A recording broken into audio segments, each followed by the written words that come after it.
Hello, I'm Eagle Gardens 1 on Instagram, and this is fucking talking shit with Eagle, episode 387. Hopefully, you guys have had an amazing Saturday.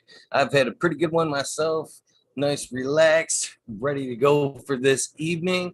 I've got another great, amazing guest for us here tonight, Dabs for Dads. You want to tell us how you're doing, and of course, where we can find you first off?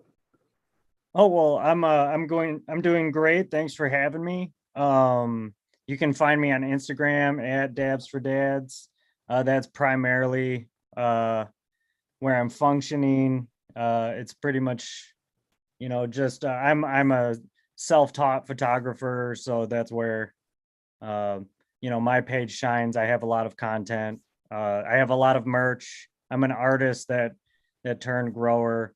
So I'm big on stuff, to give back and yeah, I don't know. Well, I definitely have looked down your page, and you definitely have some amazing work that you've Oh, done. thank you. Yeah, it's all just kind of it started as just always personal growth, and I got to the point where I've probably been growing on and off for about 20 years. And when I say that, I don't mean I have, expert level 20 years experience at all. I it was on and off for a good 10 years because that's kind of the whole thing with the Dabs for Dads is like, I am a dad. Uh and it's the double life of having a job and this wonderful hobby as I call it, but I would, I'd much rather have been a lifestyle. It's my favorite thing to do to grow. I love interacting with the community, sharing ideas, strains, everything that comes with it. And, I just have been trying to find a way to inject myself into the community with the best intentions that I have, for positive things for it, sharing knowledge, medicine, my tips and tricks that I've learned throughout the years. But I really only got serious about these last 5 years when I finally got to a location where I could. And, and of course, I'm from Michigan, so Michigan laws changed quite a bit in the last couple of years. So, we're rec legal now. So everybody in Michigan is growing now. I think it's pretty cool. I love it myself. I never ever thought I'd see this in my lifetime, to be honest with you. Yeah. And when fireworks became legal and then cannabis, I was like, yeah, there's no reason to leave the state now. Yeah, absolutely, man. Yeah, I love it here. I think we have a pretty unique environment here. Super humid. We have winter for 6 months of the year. We can have all four seasons in a day. That's why, I'm primarily a indoor grower because of that. Not for any kind of like licensing or any kind of that. It's just my personal preference. It goes with the dad thing. I like my ease of being able to get to my tents and check everything out because it's very important to me as part of a routine. I think all growers can relate to that. You want to see them right when the lights come on and see what's going on. Especially like, I don't know if I've mentioned that, I'm also primarily a tester. I test for multiple breeders and sometimes my buddies and et cetera. Sometimes I'll get some people will just send me beans, which is really cool. And so I got to the point where I almost got kind of, I gotta be honest, got tired of pheno hunting the, like one or two strains, like, because I primarily do like an enormous grow and that would be my supply for about a year. And when you only have the same, what was it at the time? It was like Purple Kush or something like that for a year straight. For the first couple of months, it was fantastic. And then, you start getting tired of it. So I started testing in order. So every time I do a grow, it's pretty much my first time growing it. I pretty much know nothing about it except the descriptions, on the packs, or, they go 63 days or what have you. And I started really, really thriving in that because I enjoy the challenge of having so many different things at the same time. I currently have a mini pheno hunt of multiple strains, somewhere like 16, and I'm just looking at everything. I'm trying to collect them all and taste them all, and share the best ones I can find with the people around me. But that hasn't really got kicked off. It's mainly just been me testing and doing photographs and that for now. And but I think this year particularly, we're going to start the process of breeding and stabilization and all those kind of things. Well, I appreciate it. You definitely came in with the right angle first, I believe. That's what got me where I got with testing in the beginning was pictures, quality pictures of some beautiful buds. Man, Yeah. that'll get you some places. It gets you some notice on Instagram. It'll get you some nods from light companies, nutrient companies, and of course, as you Oh said, yeah, breeders wanting you to test some gear. And absolutely. it It's all a the lot. above helps. Yeah, it's a lot of fun. I got really lucky, and because I wanted to stay secret because I started as kind of a guerrilla grower where I was very unsuccessful. We'll just put it put it that way. I learned a lot, and I started becoming successful later on. But in that kind of realm, you typically go to harvested plants. By the time you get there, someone chopped them, someone found them, what have you. Tree branch fell on them, they were seized, whatever. But I carried that kind of um stealth, or keeping myself a phantom. That's unfortunately the reason I can't show too much. But I keep the focus on the plants because I think that gets lost in our community a lot anymore. I think there's a lot of um the outside world on rubbing off on everything.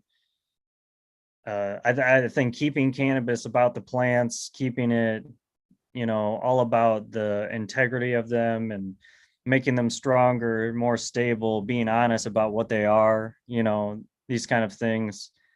And also within that, getting all the people around us all the information that they can, which is part of my account, is sharing, tips and tricks as much as possible. But I'm also a firm believer in experience. You know, you don't want someone to just give you everything, because then when things go wrong, you're not going to know why and what to do. And that's where experienced growers, are different from a rookie grower, a greenhorn. But it's important not to be scared either. Like, just do it, grow it, germ some stuff, see what it does. Put three in a pot, separate them, see if you can get all three to survive, even though you played with the taproot. Um, do all these things to get yourself at a high level for every aspect of growing. And I think it's important to share that enthusiasm and get people doing it, rather than, there's always a lot of negativity in our community. And I think it's partly because it's been made illegal everywhere. The government says it's illegal. It's given it just a bad rap. So even now in legal states, like for us in Michigan, it's been legal for a little while, and it seemed like it took a year or two before people could even kind of wrap that around their head that it was that way, you know. Um, so it's really exciting time in our in our canna career. It's cool to almost have the cage lifted off of us and being able to do a little more. And then once you see that, everyone just kind of relaxes and accepts it. They see it's good. Now it's everywhere. Like it seems like every corner shop has CBD something or full spectrum this, and I don't know. I think it's a really cool time to be alive in cannabis culture, even though, with everything else, this is the looking at the positive. I think that's what we got going on today. Right on, right on. Yeah, I appreciate all the above there. It's hard to, at least in my aspect, to keep some of the personality out of what I do, because I'm here every day. Actually, I've kind of went backwards with my what I show anymore because of the everyday thing here. I was, more garden pics, more all this, and then it became, where I was on this every day, and it kind of spooked me a little bit, to be honest with you, letting everybody Oh, in the sure, garden on a daily basis there. So I kind of sure. locked up and quit posting as much stuff as I used to. uh it actually kind of bums me out sometimes. I look at my page when it used to went from solid flower and plants for years to, all of a sudden, show advertisements and shit like that. So I do go back occasionally, some shit off, try to keep it close to it, the cannabis, as I can, but sometimes it's hard. Oh, Sometimes it's sure. hard. Yeah, I dude, yeah, when I first started doing the logo and all this stuff, I had his name was Big Homie. He was very prevalent in our industry. Unfortunately, he passed away this past summer to COVID, but he was the original artist of my Yellow Skull. Um, and he just really nailed that thing. And you can see that he did the same thing for like in-house. The main in-house logo is the same guy. Mass Medical has a logo by him. Uh, Tons, just tons everywhere you go. That dude's all over the place. So um yeah, it's kind of crazy because as soon as I started being known as this as this face, this skull, it changed a lot. Then I started doing my artwork with it started with 10 stickers is what I tell people. Is I got 10 stickers, we sold them, and then I turned that into 20 stickers, et cetera, until we've built up to what there is today. And I don't know, I've just always been one of those dudes. Like I was in a lot of bands way back, and like the need to have a t-shirt and to brand yourself was like very very prevalent for me. I thought that was how I was going to stand out because, I guess I didn't think much of myself at the time. I was just kind of like, I'm not going to be able to compete. There's so many people out there just growing outstanding flower. They have these incredible pages now, where it's just like singular trichomes at 20 times and just crystal clear imagery and stuff. I mean, it's hard to compete when you want uh to get some attention on something like Instagram. And so I just kind of gave up on that and just decided I'm gonna do what I want to do in the best way I can, with the equipment I have. And I want and more so for me, it was kind of never about being uh the best or anything, any of that. I just wanted to show people what their plants really look like. So what I mean, it's like sometimes you'll see people's plants and they don't have the equipment to show off their plants, but I know that their stuff looks fantastic. So I started wanting to show everyone what mine looked like, and then letting them know when I see their stuff and it looks good, telling them, hey, wow, your stuff looks awesome. What are you using? And then started talking to people within the industry, and that was actually how I learned about the equipment that I have today. I talked to Kurt Ice at one point. He's a photographer that does a lot of green Bodhi flower shoots, and he suggested the macro lens that I love to use, and it's really my only one. It's a Laowa 25 millimeter ultra macro, and you can find that almost in like every mount.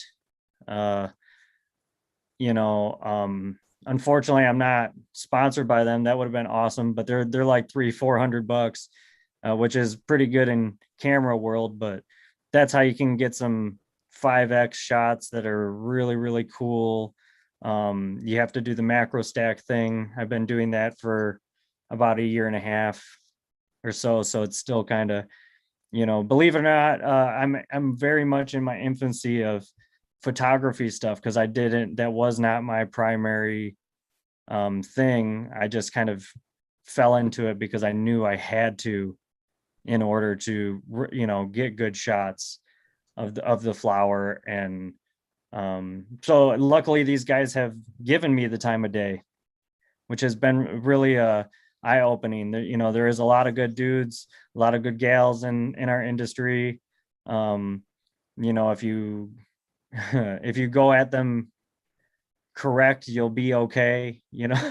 I can't that's my only downfall with the Instagram platform, is holy moly, there's a lot of stuff, people with their hands out, and very, very negative stuff and whatever. But for the most part, I'll say like 99% of what I've had to deal with has been pretty awesome. We've all had our bumps and stuff, but I keep pushing forward. I've had my account deleted 4 or 5 times, and I just decided I'm not gonna go private anymore. I'm just keeping it public. Like, go ahead, keep deleting it. I'll just make another one, because I don't really need that one, as long as I can share tips from any account. So it kind of doesn't matter to me. You know, that's about the only downfall with only that. I can't wait for something more where people can interact, and we can share cuttings and like actually drive them and not have to ship them in the mail, without being worried. That'd be really cool, but we'll see.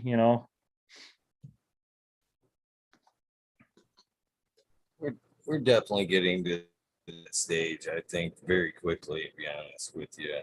There's good communities like this one, and Michigan in general is a great cannabis community. Yeah. As far as spreading knowledge with each other, and genes, genetics, uh, definitely a lot of stuff floating around, good stuff floating around the Michigan area. Yeah. We have a lot of new breeders too. I don't know if you've noticed that. There's a lot of Michigan talent, especially this year. Cosmic Wisdom is a new one. And I think AB Seeds is another Michigan breeder. And it seems like every time I turn around, there's another one. It's pretty cool. And I think everybody knows, like, I would say one of our more known, Mr. Gromer from Thug Pug. It seems like he's working again. So pretty cool. I'm happy to see so many people trying to spread what they enjoy the most. And it's like you said, man, we're in a good spot.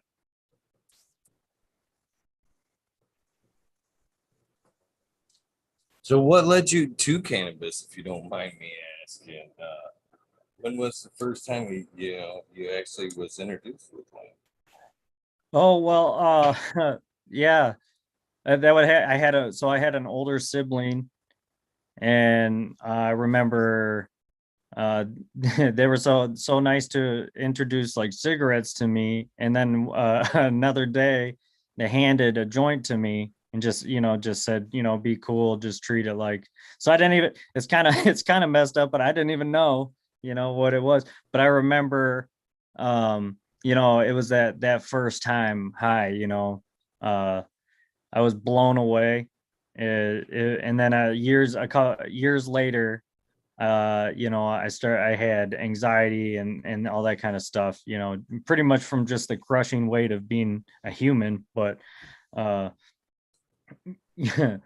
So later on I remember craving it and I didn't really know what it was, and then I got some more pot again and I realized that that was definitely it. And then years later we started having um the medical cards, and there was always good stuff floating over from Canada, it seemed like, or it was just around.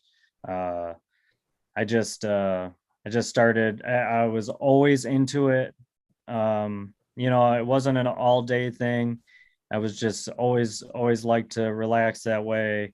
And then the prices went through the roof, and people were so um app to give you just some shitty stuff, like Brussels sprouts or whatever, microgreens. I think we've all been there before, but I stopped wanting to deal with it. So I figured growing was the best way. I was really young. I want to say I was around like 13 when I started playing around with seeds, and I was kind of like, I just want to grow my own. It probably wasn't until 15 or 16 when I actually started getting decent plants. um and it's been a lifelong thing pretty much ever since. It's just always been, it's been my medicine. It's been my relaxation, it's been my creativity, my pain relief. I have back issues. I have a laborious job in my day life, and so yeah. And now I'm just kind of, now it's just growing even more, man. It's turning into something else now. Now I'm wanting to make stuff for other people. Um, I think I'm pretty known for doing some like full spectrum lotions and stuff that are very pain relieving. Because I have a ripped disc in my back, and I actually made my own topical for myself and used just a ridiculous amount of flour and some oil, and it works. So then I started sharing it with other people, and that's blown up too.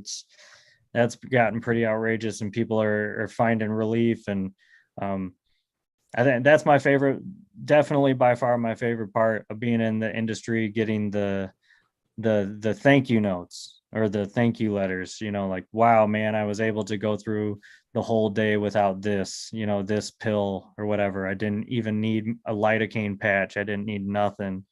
you know that's what makes it really cool. um I think we can all agree, anyone that's ever provided medicine for anybody else, that's it right there. um that there's no greater high than helping everyone else. So I definitely agree with that. It's probably one of the most gratifying things you can.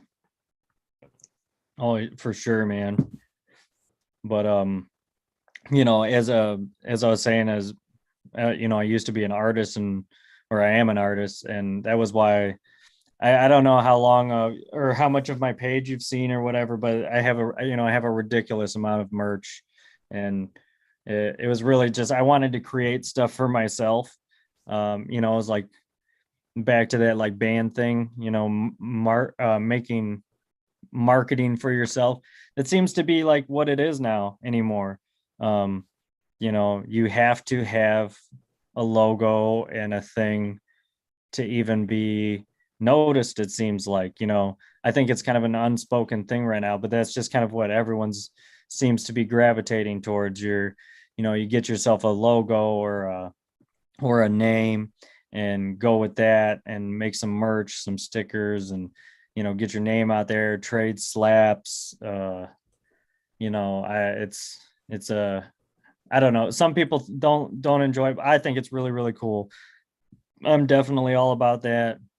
Having your friends slaps in your tent. I mean, why not? You're already having fun. Might as well bring your buddies in there and build each other up. That's kind of what I always think it's about.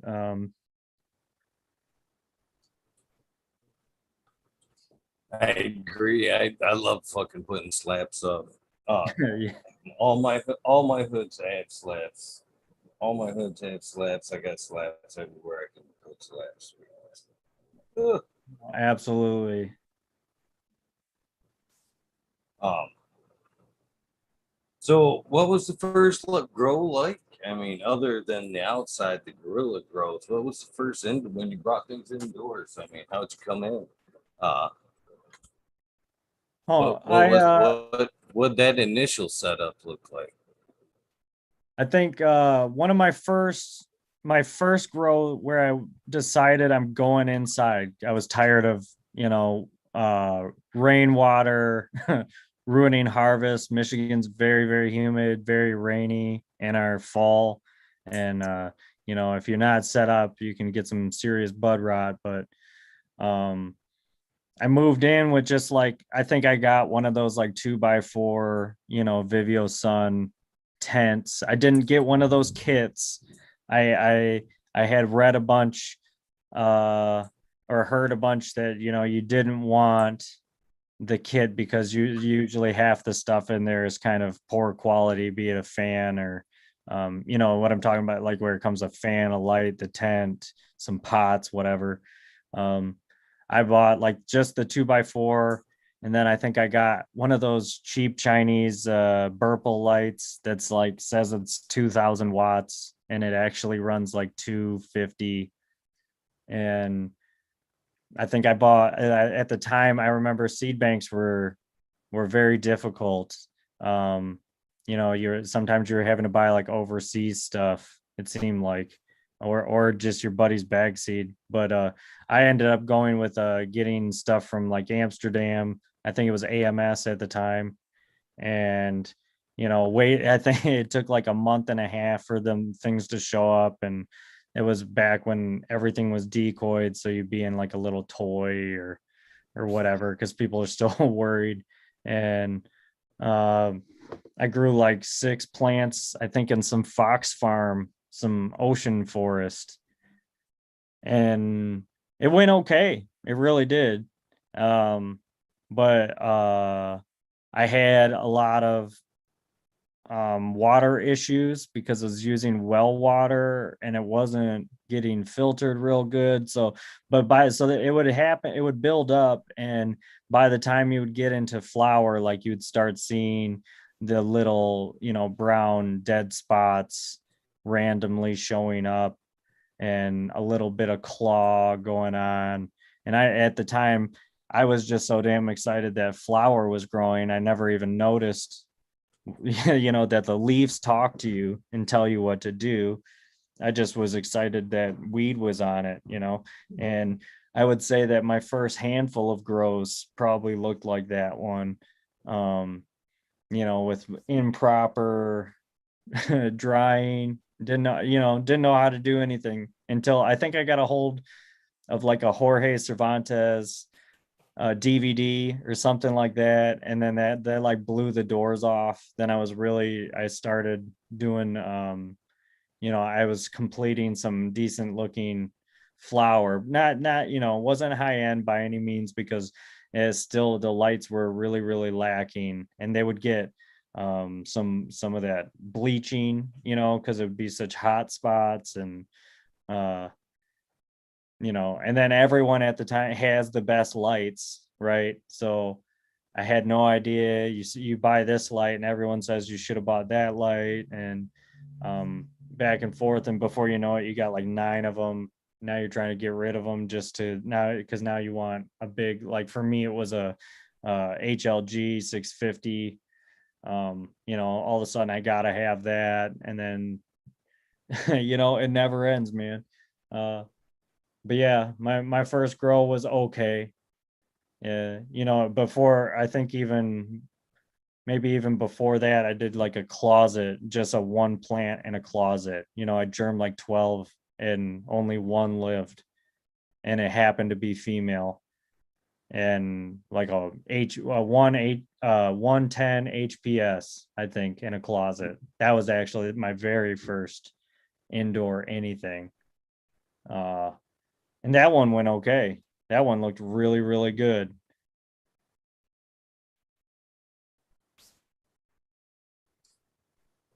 So, what were some of the strains you were growing that went back then? Oh, what the heck were they? I think one was called Supernova. Um, then there was another Shiva. Um, I want to say there was they hit, I think they called it like Blueberry 420, and just kind of weird stuff like that. And then I think I found, like a White Widow Extreme is what it was called. And they were all, to be honest, dude, they're pretty bland. Everything was tasted the same. It was probably a combination of the grower error and just environmental, being just real subpar. Um, I got by with just the bare minimum of everything. It wanted air movement, so I put like a fan blowing air as an intake. Didn't have a real air exchange or anything like that. So the grows always suffered until I decided to kind of buckle down, save my money, figure out everything that I actually want and make sure that I want it and not someone's telling me to do it. And then my growth started succeeding. But I also went from, I used to do a lot of nutrients in my stuff, and then in the last, like, 3 years, I've switched to full living soil or super soil or no till. Those are my preferred methods now, and I haven't looked back. It's been, for me, especially, being a dad, having a lot going on. The super soil has been really awesome. The kind of, like Soham or like Michigan M3, the water only. I do some amendments and stuff like that if I'm seeing something lacking, or I want to add my own stuff. Um, compost, etc.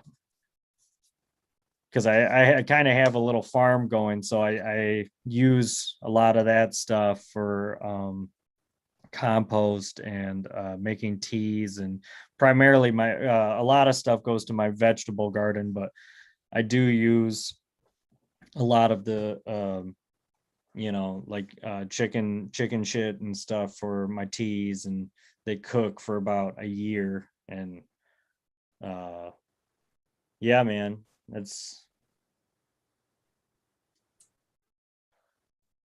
So, do you got the worm bin going?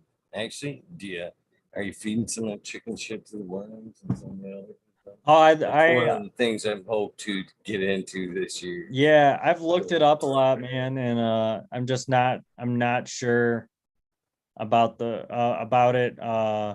A lot of them, I'll just grab them from outside in my compost area. They're just like riddled. Um, but yeah, I do have the same kind of desire to do it. I like having everything in house, at my disposal. I make, if I can. Yeah, I agree. Anything that I can do myself, unfortunately, I tried to do myself. And it's another quality factor as well. Yeah. And I never even realized it up until as of late. I interviewed Clackamas Coot at a show, and he was talking about just basically mixing it in with the water, not even making a tea out of it. If you didn't have time to put it in a sock or whatever and brew it out, to just kind of slurry it up in the water and feed it that way. And I Mm. did that a couple of times, and I never realized, how much of the castings were actually like sand and shit. You know what I mean? Oh, In no the kidding. shit. Yeah. And then I it kind of hit me to the point. Well, I'm buying this by the way. Companies try to cut corners every way they can. You know what I mean? Is it Yeah. is sand purposely maybe fed to them, or a heavier diet just for sales purposes? So that was one of the things that I kind of thought, well, maybe Yeah, as sure. well as getting rid of lightening my footprint at home. If I can get rid of papers and some stuff that they'll eat, why not do that as well? So it's definitely an interest. It's not in the works yet, but it's definitely an interest. Yeah, I've been wanting because I have chickens as well, so they like the mealworms. So at the time I was looking that up, wanted to do both. They're what one's a different style, but yeah, and then I was like, man, where am I going to put this thing? Like that's another part of my whole thing is I work under usually because I do the indoor thing, it's pretty extreme restrictions. For the winter, I'm down to a 3x3, and that's just the way it is. I have one of those situations where I either have to pay a pretty hefty chunk of money to get everything going. Uh, because I grow at a separate location for my big grow, which is my personal, my personal use stuff, and it needs to be rewired and that kind of deal. It's got a new roof and everything, but needs a lot of work to get everything perpetual for year round type of stuff. Because that's kind of where I got my eyes on now is yeah, being a tester, going back to that. I'm sure too, because you said you remember testing, but you end up requiring so much genetics that are either just forgotten about, they were never released, or you get sent a ton of stuff and you just can't grow it out, and it releases anyway, so you have it. um and what I'm getting at is when you're a tester, you have a really, really unique opportunity to make some really unique things if you're in the bean making business. um, Even if it's just crazy ideas for you and your friends or whatever, maybe not necessarily for mass consumption, but like I said, me personally, I have some pretty cool testers I work for, where I test for Aloha Island Genetics, and he's really fun to test for, because everything I get sent is always just completely opposite spectrums. There will be land race and other things, and so in my big grow this year, which I'm mainly choosing everything rather than having tests being done. um, it's kind of a unique thing for me because it's not very common for me to choose my entire lineup and pretty much everything be different. And I'm doing that because I'm investigating strains that I think will be highly have medicinal pain relieving purposes, specifically because of my back issues. And it seems to be one of the most common ailments, right, within the community is some sort of neck pain or back pain or whatever it may be. So I see a lot of value in the really, really powerful stuff, especially when we're talking about, like I make lotions and stuff. So I'm not necessarily always after um the best of the best flour.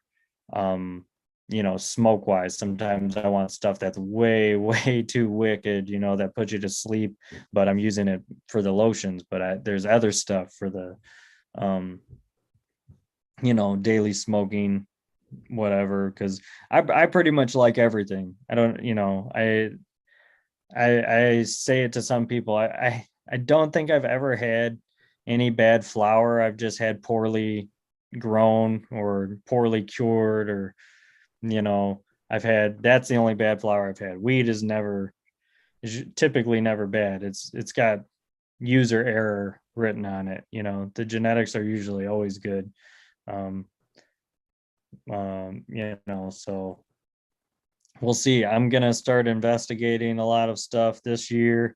I just put up one of my goofy trailers for for my big grow. I got my last strain in last night and germed it, and so now we're off to the races. Gonna be bigger year for me personally. I usually don't do as much, but since I'm doing the mini hunts this year, that's the difference. So I think it'll make for fun for macro pictures like I do. I have new equipment for that. Um, a new camera for this year. I was finally able to score one of my dream cameras, so I'm still trying to learn, all the buttons on the thing and get time to practice, as well as, full-time job and being a dad. And uh but I'm really excited. I'm really excited to share everything with everybody this year. And wherever it goes, I'm gonna let the plants tell me what to do.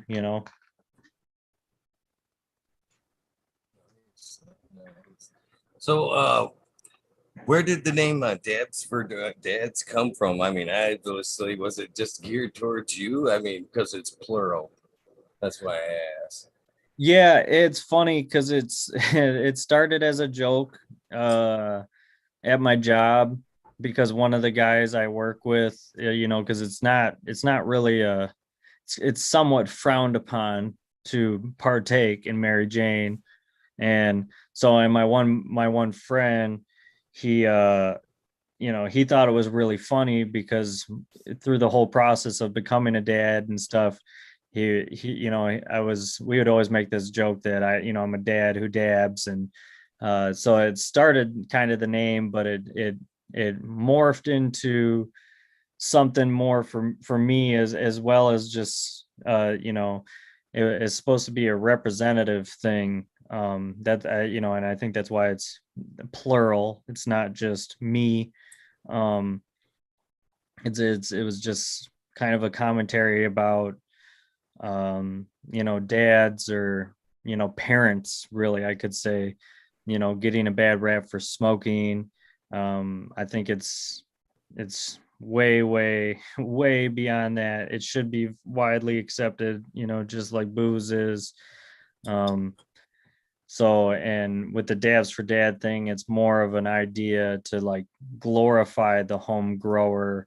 I want you to see, I have some really expensive lights and I have some good equipment, but a lot of the time, all you need is all the facets, in order for you to get going and get growing good plants. And that's why I like to share what I do.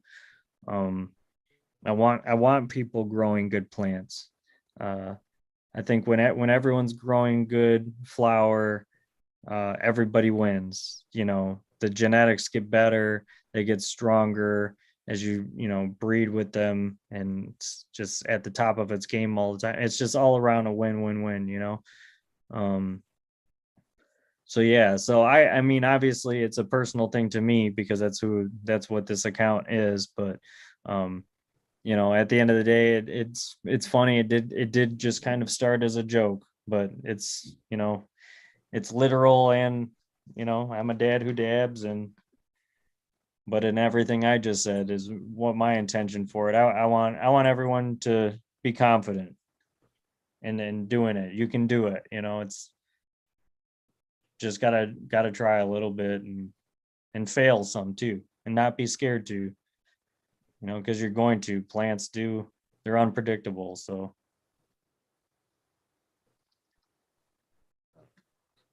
There's good experience in failing. That's for sure. You said that earlier, and it's yeah, very true.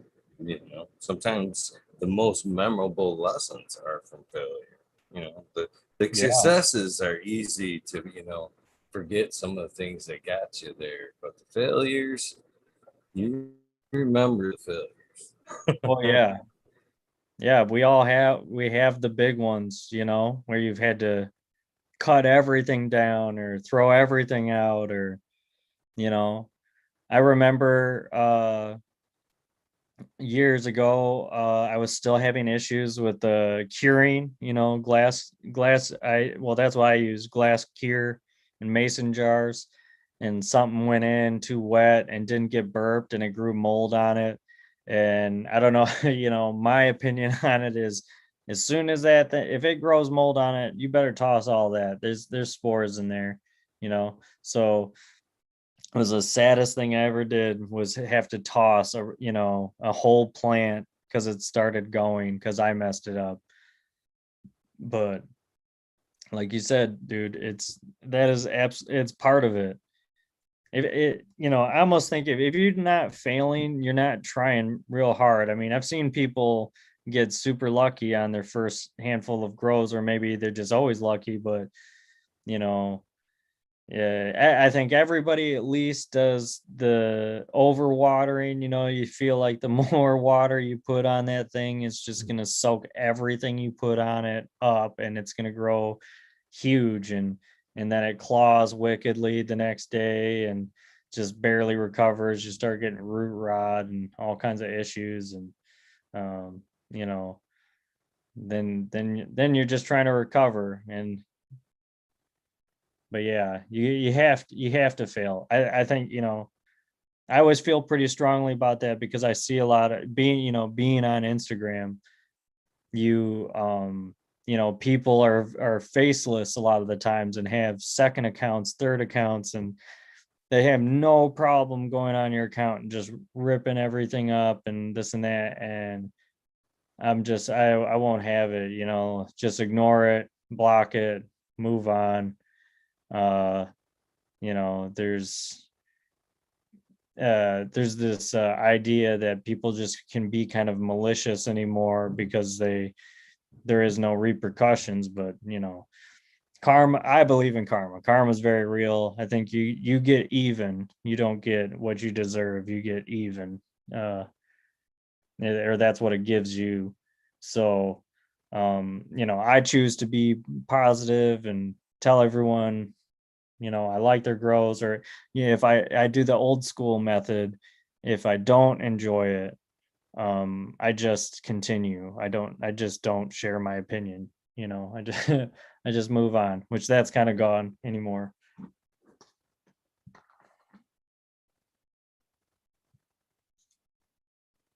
Fortunately, I don't. There is some negativity out there, but it seems to be getting better and better. It seems to be more encouragement, at least around what I see, and Yeah, hopefully that is the going trend right there. Is more like you're doing yourself, wanting to see others succeed. I mean, there's no sense. I mean, there's no competition in this. You know what I mean? Why yeah, not help a friend? You know yeah, what I mean? Why not? yeah. It's just silly. Yeah, and like I said, I think I already touched on it earlier, but I think there's also a really fine balance, because I've definitely had the polar opposite, where it's not necessarily that someone is being negative. It's that they needing so much coaching that it gets to a point where it's like, do you want to grow, or do you want me to grow for you? Because, you know, um, that's why I always kind of touch back on the experience thing. Like, you shouldn't be so afraid to grow that you have to know all the answers before. Like, I fully support just going for it. There's a lot of guys like me, like you, I'm sure, that have, usually we have, huge stashes of bag seed or throwaways or whatever. And I said this on another thing, but if you're new and you need to practice, get a hold of somebody that could help you out. There might be somebody that has some bag seeds or something like that that you could practice germing on or practice growing in general, and not buy some of these exorbitant packs that we have nowadays that are very expensive, and not practice on those. you know um practice on some bag seed, get it figured out, and go. And I know I keep saying it, but just don't be afraid to fail. I get so many people that won't say anything to anybody because they're so terrified about being, pretty much crucified as soon as they show a picture. And I'm trying to build everybody up and encourage the community to not do that. Let's build everybody up. Even when someone's plant looks like it might be a little sick or whatever, like they probably know too, you know what I mean? So maybe just go help them out, like, hey, it looks like you might be overwatering, like let her dry out, don't water anymore. um that kind of thing, rather than just ridicule. But like you said a second ago, I think it is getting better. I've met some really, really awesome people. That's why I've never left the platform. I've connected to some really awesome creative people that just do some of the coolest things. I used to get sent a lot of pictures all the time, and as somebody sent me a picture once where they were doing like their own bonsai tree with cannabis, and they had been vegging it for somewhere like 8 months. So this thing was just really, really interesting and cool. And it's just that's what I love about the community. Everyone's kind of doing something different, and they're doing it all over, everywhere.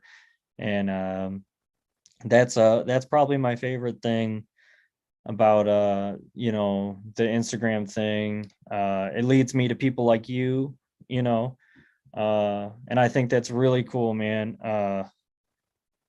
It's with everything there is in the world, being thankful for stuff like this is, I think, everything. There's a lot of people out there, and they want you to do good. So you know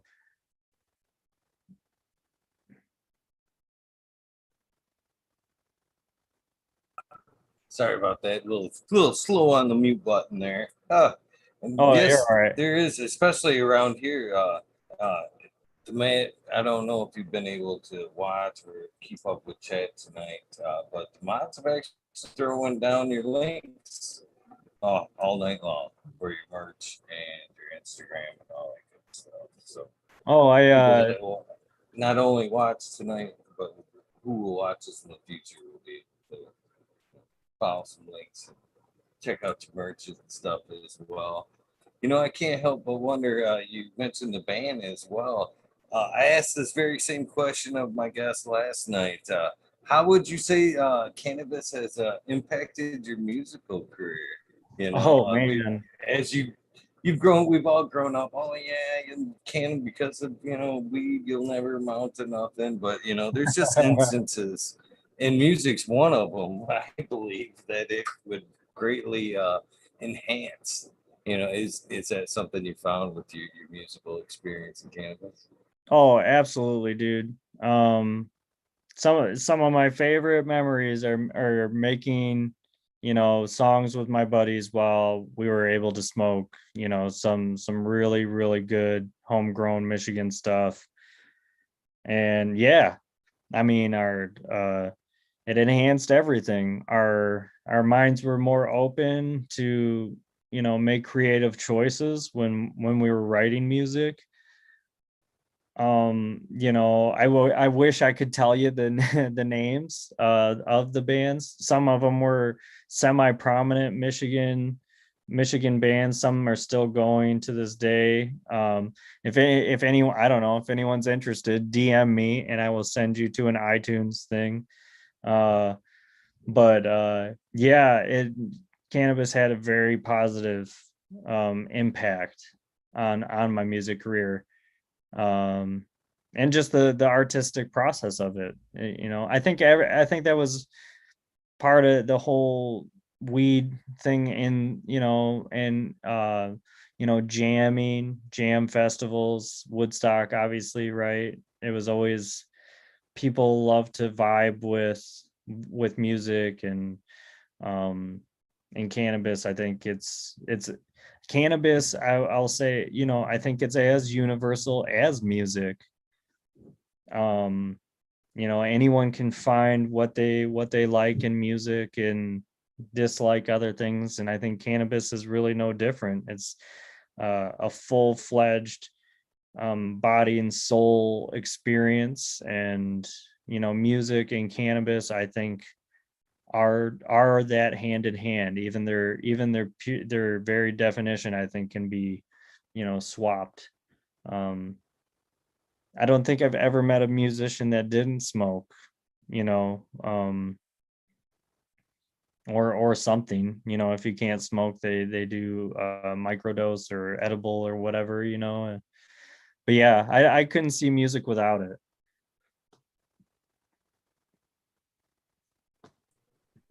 How many fun parodies have been, you know, cannabis and, the breeding phase, and we all do it when a song comes on and we're smoking. We mix around them words for that fun parody. But being a musician and access to, some music, some instruments, and some fun guys, how many times does that come up when you guys are trying to write a song, like some fun parodies or just some fun lyrics? Yeah, I know. I was in like a metal band, like a hardcore metal kind of thing. It's borderline on punk, and uh I remember we used to love doing parody rap songs, and it was our favorite thing to do. And I couldn't see us having a more fun time without having cannabis in it.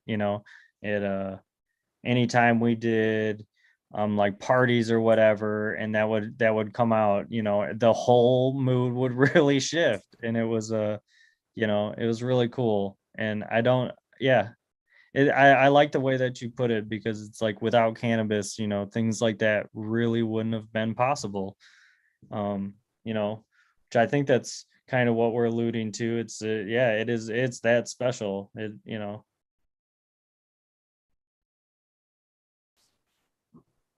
It's a very good thing in my life. It has definitely changed me in a lot of ways, and it enriched my life in a lot of ways. But when did it actually go from like a recreational? When did you notice it slide from recreational use to like a medical thing for you? Was there that aha moment? I mean, I've heard you mention a few injuries, Yeah. but was that the actual aha moment? When things turned a bit for you? I think I was a part of a generation, and where pills was the answer, right? They were throwing Prozac or like Ritalin at everyone. Um, Everyone had ADHD, and I remember I being one of those kids growing up that had to take a lot of this stuff. And when I found cannabis, it was recreational. I always just felt I definitely felt like I was doing something I wasn't supposed to, because I was, according to my parents. But um I think when I started noticing that when I would partake and I didn't need anything else, I would forget to take my stuff because I felt okay. And in a weird way, I actually think I used it to wean myself off of everything I was taking, to the point where I just stopped taking what I was being told to take, and I kind of felt better on on just cannabis alone. And I think that's when, it kind of, the idea married itself, that this was more than, than just getting high with my, because at that point I was using on my own. I wasn't finding anything and then calling all my buddies. A lot of my friends growing up didn't smoke, so I was actually kind of like a lone wolf smoker, I guess. I didn't really have a pack. um all the people around me and the circles I was in always thought I was doing much different stuff. I almost felt like I had to hide that I was a stoner, but really no one suspected me of it, not until later on, where, if we met today, oh yeah, that guy smokes, you know. Uh but yeah, I think that's an interesting thing to reflect on. um I think later on with injuries and stuff like that, yeah, it's always been, but I haven't used my flowers in the ways that I used them until about the last 5 years. I'm much more interested in a lot more processes now, with cooking edibles, as far as oil extractions, tinctures. Dry sifting is a thing I will be doing a ton of this year. Washing. I press. Obviously, it's dabs for dads, right? So I do, yeah, I do dabs. They're not my preference. But when I need to get a lot of THC in my system or in my body, that is definitely my preferred method. I think they're awesome. They taste great, especially if you have a nice setup to do it and a good temperature control of some kind. Because I learned that the hard way by like frying dabs permanently into the bottom of bangers and stuff, and just having to pretty much throw them out because the alcohol wouldn't deteriorate the rosin on it. But yeah, so I was probably like a teenager, I would say, when, maybe like 15, when I noticed that it was more of a medical thing. Well, kind of coincides with what I'm about ready to ask you now. Is well, from what it sounds like, from what I've gathered from your story, but how did cultivation actually change your view of cannabis? Hmm. I think it when I swapped the mindset over to cultivation, I think that's when it really, really blew the doors off. Um, I didn't realize the world was so big in cannabis, and that there could be as much as there is. I'm definitely one of my like mottos or quotes is just keep it simple. Um, it's funny because that comes from, my wife said that to me in one of my first grows, because she took care of some of my plants and she did a better job than me. And yeah, and she did, and it was way, way better, and that was all she told me. I was like, man, how did you do that? She said, I just kept it simple, and I've kept that ever since then. But yeah, when I started growing my own and seeing the plant, rather than just seeing the baggies that you're getting, when I started watching it, you know grow out of the ground, veg, um grow flower on it, I think there we can all agree that when you watch a plant flower, man, there's just something like magical about it, and just how that plant looks. Like I always feel like a kid when, you're in like week 2, 3 of flower, and she really starts, doing some bract formations, and they start swelling and throwing the huge, white stigmas. And um, I think it's just really awesome. I'm always amazed by that, and the difference between strains again, with the testing thing. Um, just getting to watch that unfold over and over is, if you're getting bored with it, I guess you're in it for something else, but it is the most amazing thing to me every single time. It's always just such a joy. And I know that anytime I'm doing it for me personally now, like we were talking about it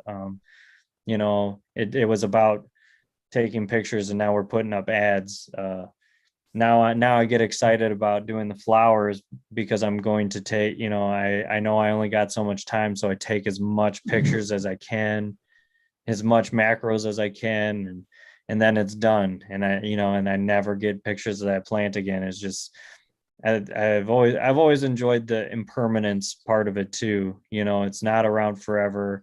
Unfortunately for me, some of the other growers out there, I'm very jealous for the perpetual grows. And that I call any moms I call them short-term moms, because they're about 9 months is about as long as I can take stuff, and then I have to start making choices about if I'm running heat or not. And it's pretty much like running heat outside. It's very expensive. So but yeah, I don't know. I think as soon as I started cultivating, it was just like a whole different thing. It was like every new facet of cannabis just would blow my mind again. Even I think within the last handful of years, with the live rosin and dabs and all that kind of thing, I never ever thought that that would be a thing. I think that's amazing. Now we're seeing, like the THCA crystals or diamonds, and THCA powder in more bulk now. Like more people are after that kind of thing. And I thought when I was growing up that the potency couldn't get much higher, but like we were, man, was I wrong? Like look at it now. I've never actually had any of the diamonds. I'd love to, but it's just crazy where we're at with cannabis now. So many great ways to enjoy it. That's for sure. For sure. Mhm. Nothing goes to waste. Nothing is going to waste, which kind of leads me to my next question is have you ever tried or thought about boiling those roots down for the anti-inflammatory properties for your lotions? Yes. One of my buddies, Timmy's Garden is his handle. I've done testers for him, and he suggested that very thing. Which I'm glad he did, because I didn't think about it, and luckily I didn't empty any of my pots, because some of my pots I do a kind of no-till style where just the same soil lives in there. And yeah, I'm sorry, I'm drawing a blank. We're talking about anti-inflammatory properties of the Oh, roots. yeah, I'm sorry. So I took, like, even I grew a huge Acapulco Gold last year, and I ripped the root ball out today. And yeah, I have a huge pile of roots that I've saved from my last year's harvest. So I will have that kind of in a perpetual cycle of, I will save my roots now. And yes, I am going to be implementing them into future lotions. I think I've got it down now where people are really, really enjoying the consistency and how it's working and whatnot. And I think if I can make it even better and better medicinal properties, I think it's a phenomenal suggestion, and I'm definitely going to do it. Um, it's I do them in drops because it takes such a long time. A lot of the time I extract all my own oils from things that I grow on my property, like lavender and peppermint and lemongrass and pine. I thought that that was a lotion I did, a pure Michigan pine, where I actually took a ton of pine needles, which I would say that we're known for the most, and I extracted a ton of oil and put it in all that batch, and everyone seemed to love that. And so everything's handmade as much as I possibly can. I do order my shea butter and coconut oil, and that's about it. And then everything else I make, besides the packaging, but I do most of my own design. Um, Now, and my wife helps me do my new logos because I'm always coming up with new ones. But and I have a new artist now, but yeah, the roots is gonna happen.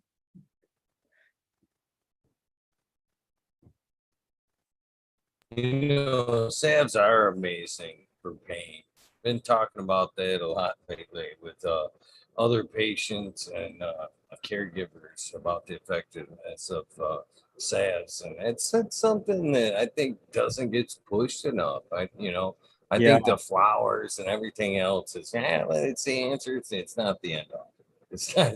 They do help at all a lot, but it's not the end all. And a lot of them salves are amazing for pain and arthritis. You know, I wish oh they were yeah. pushed to the forefront a little bit more.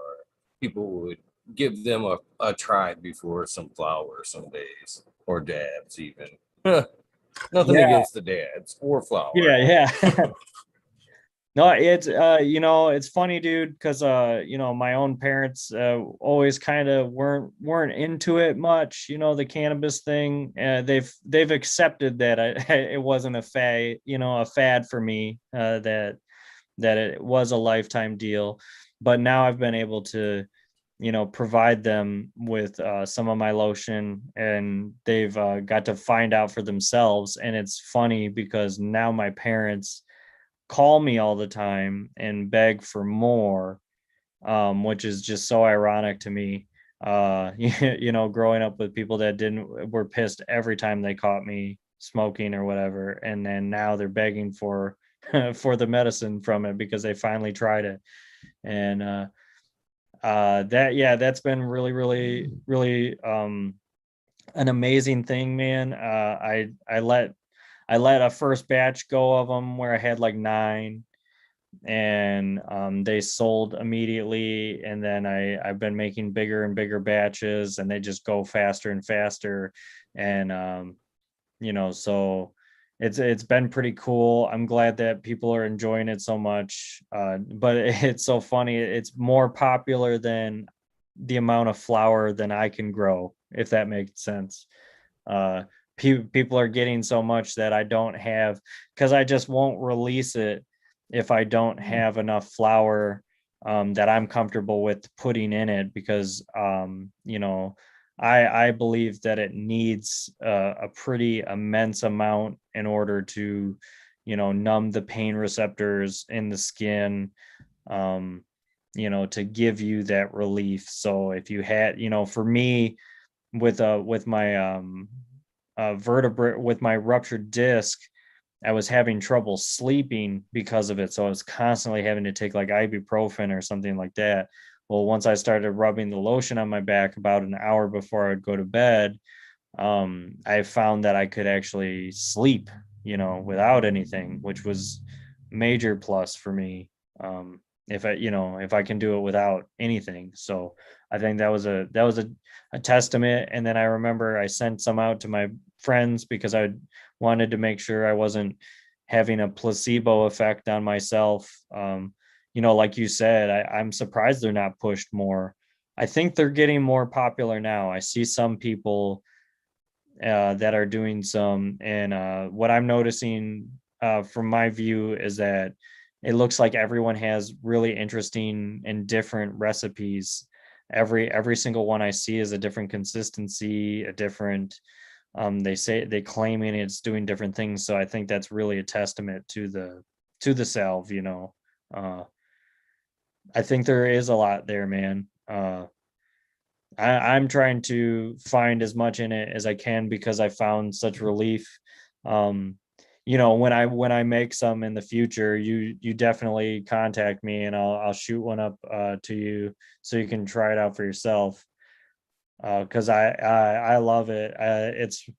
It's one of my favorite things to do for the people because you know, I have to keep my operation at a specific yield and whatnot. So I found the best way is to give back to everyone in the lotion form, you know.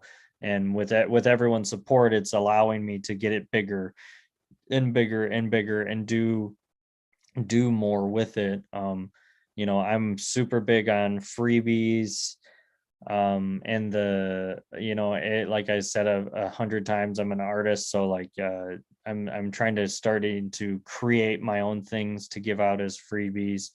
I've always been one of those people that I like all the trinkets. I like all the gimmicks and stuff when people give you, you know, like when you get some seeds and you it comes in a cool little box, or it comes with some crystals or whatever, like, or some really cool slaps. I've always been into that. I think that's cool.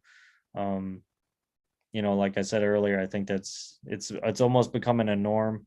So I think I'm going to have to start pushing it more and see more creative ways to give people stuff that's useful also.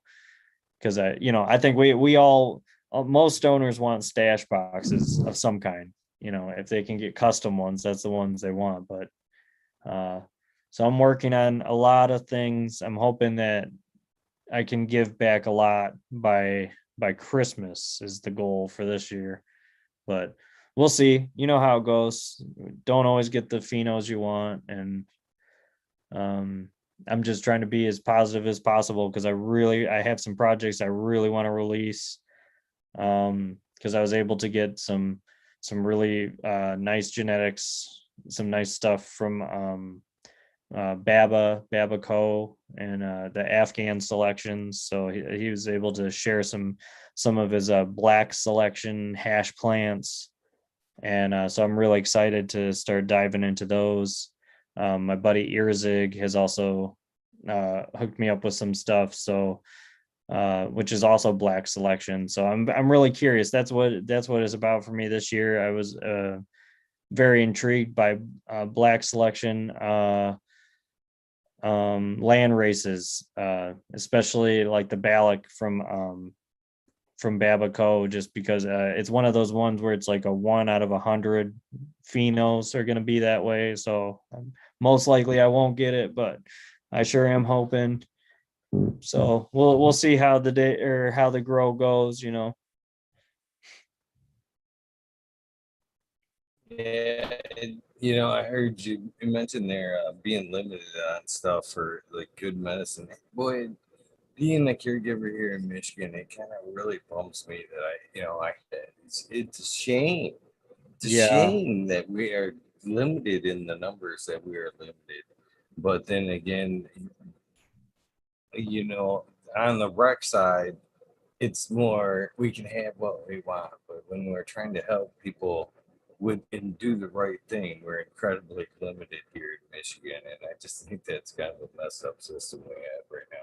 It should be just the opposite, to be honest with you. The medical should have the heavy numbers, and the recreational side should have the limit, in my opinion. But it's a bummer, man. It really limits the people you can help, or you know what I mean? Yeah. It's a terrible thing.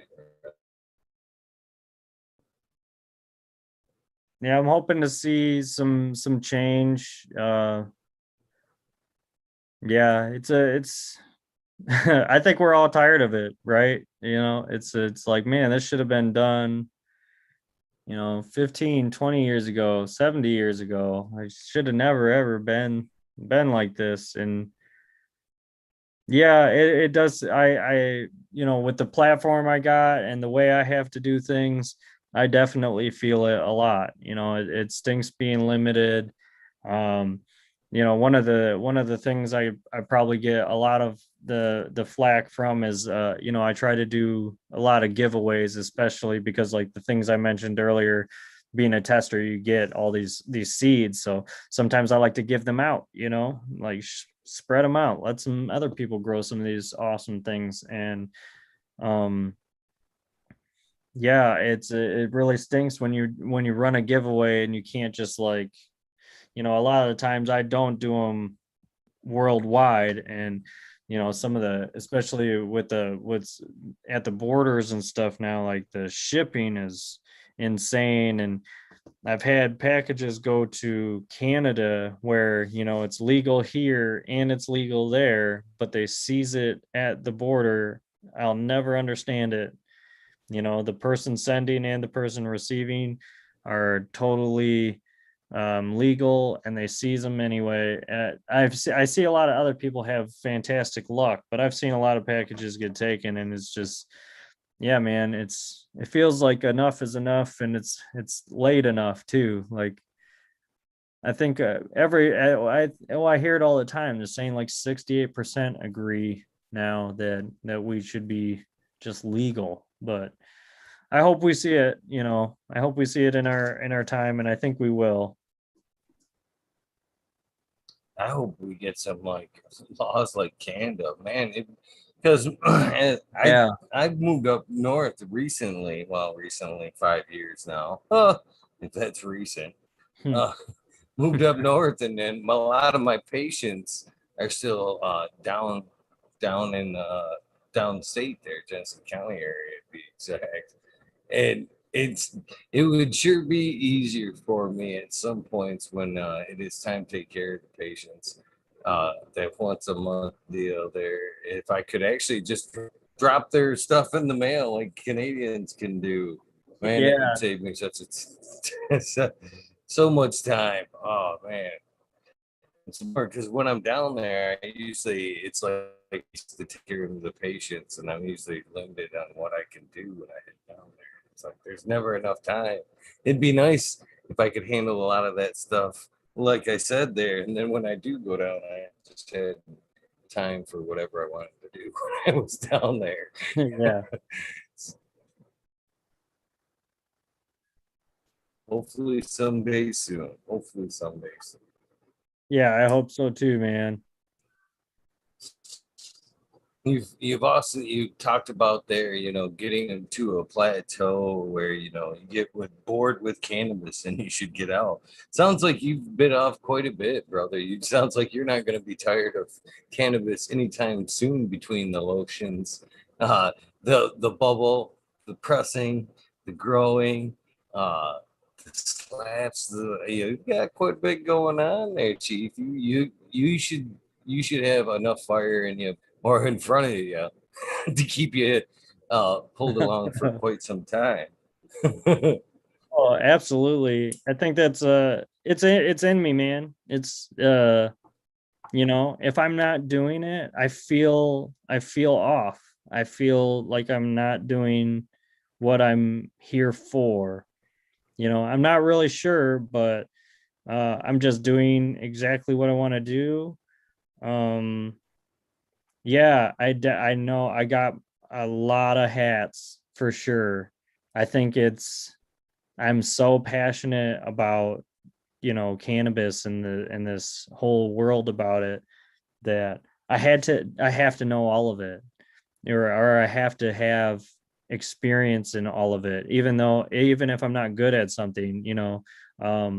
Something I'll admit to everyone is that I am no good at hydro stuff. That was really why I never did it. Every time I did it, I failed miserably. I don't know, it's just not my thing.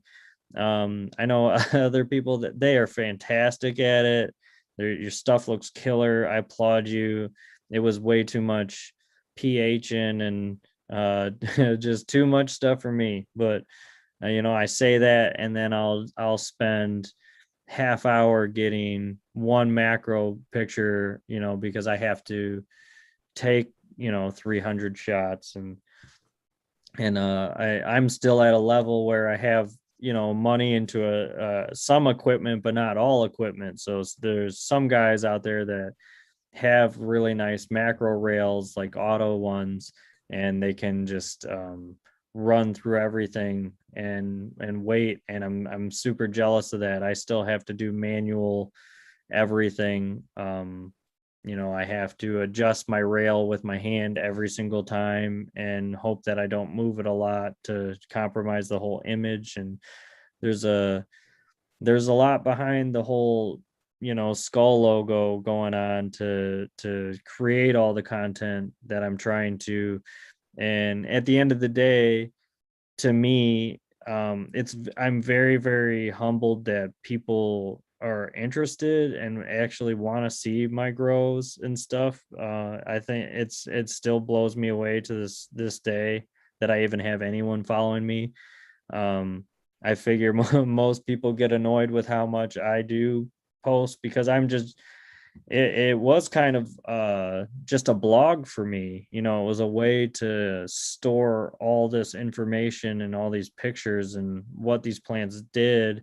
And that was part of the idea before it was even a Dabs for Dads thing. Before that, I had the name, but I was just kind of doing the grows, doing whatever. There wasn't a whole lot more to it. I was just doing what I wanted to do, and people are so interested. I've created this brand, and and some of the merch, and I'm having a lot of fun with it, and that's key. I It doesn't feel like a job. There's times when it does. I'll be honest. When I have to ship a lot of packages or something like that, and have to spend like 10 hours packing things and all that stuff, it can get a little tedious and monotonous. But as soon as I get back to the plants and I'm doing that, it's definitely worth it. The week after I ship stuff is one of my favorite weeks, because I don't tend to have a lot of issues. Even with the mail the way it is, I do get a lot of people that are tell me these really happy stories, and that's what it makes my day.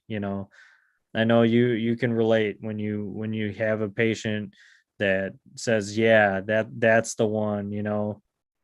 There's no better feeling, like you accomplished it. You found their strain.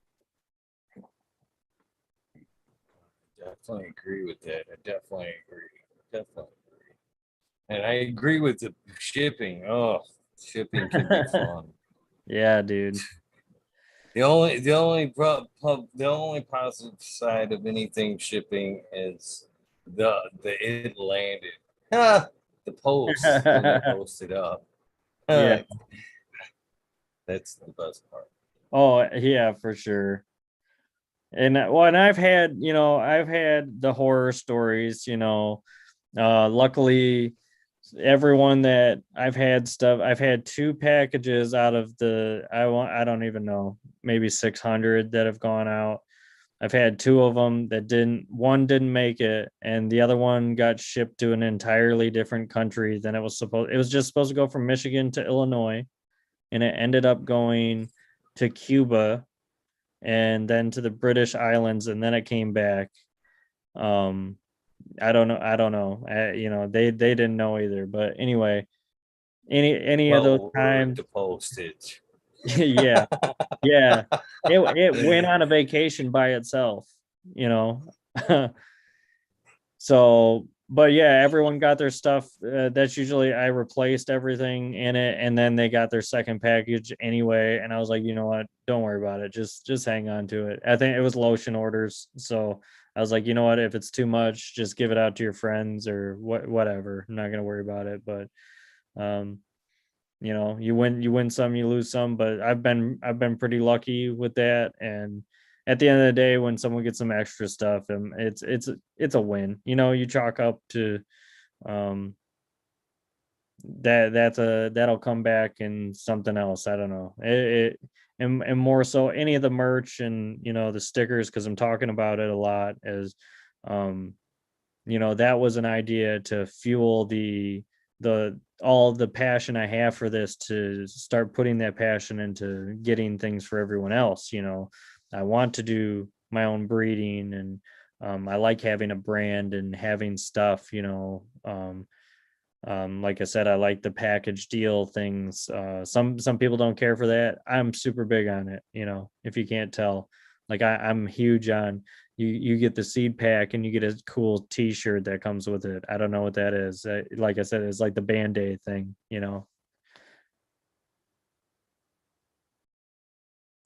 I dig this skull. Honestly, it was a deal sealer when I sent the invitation. I Thank you.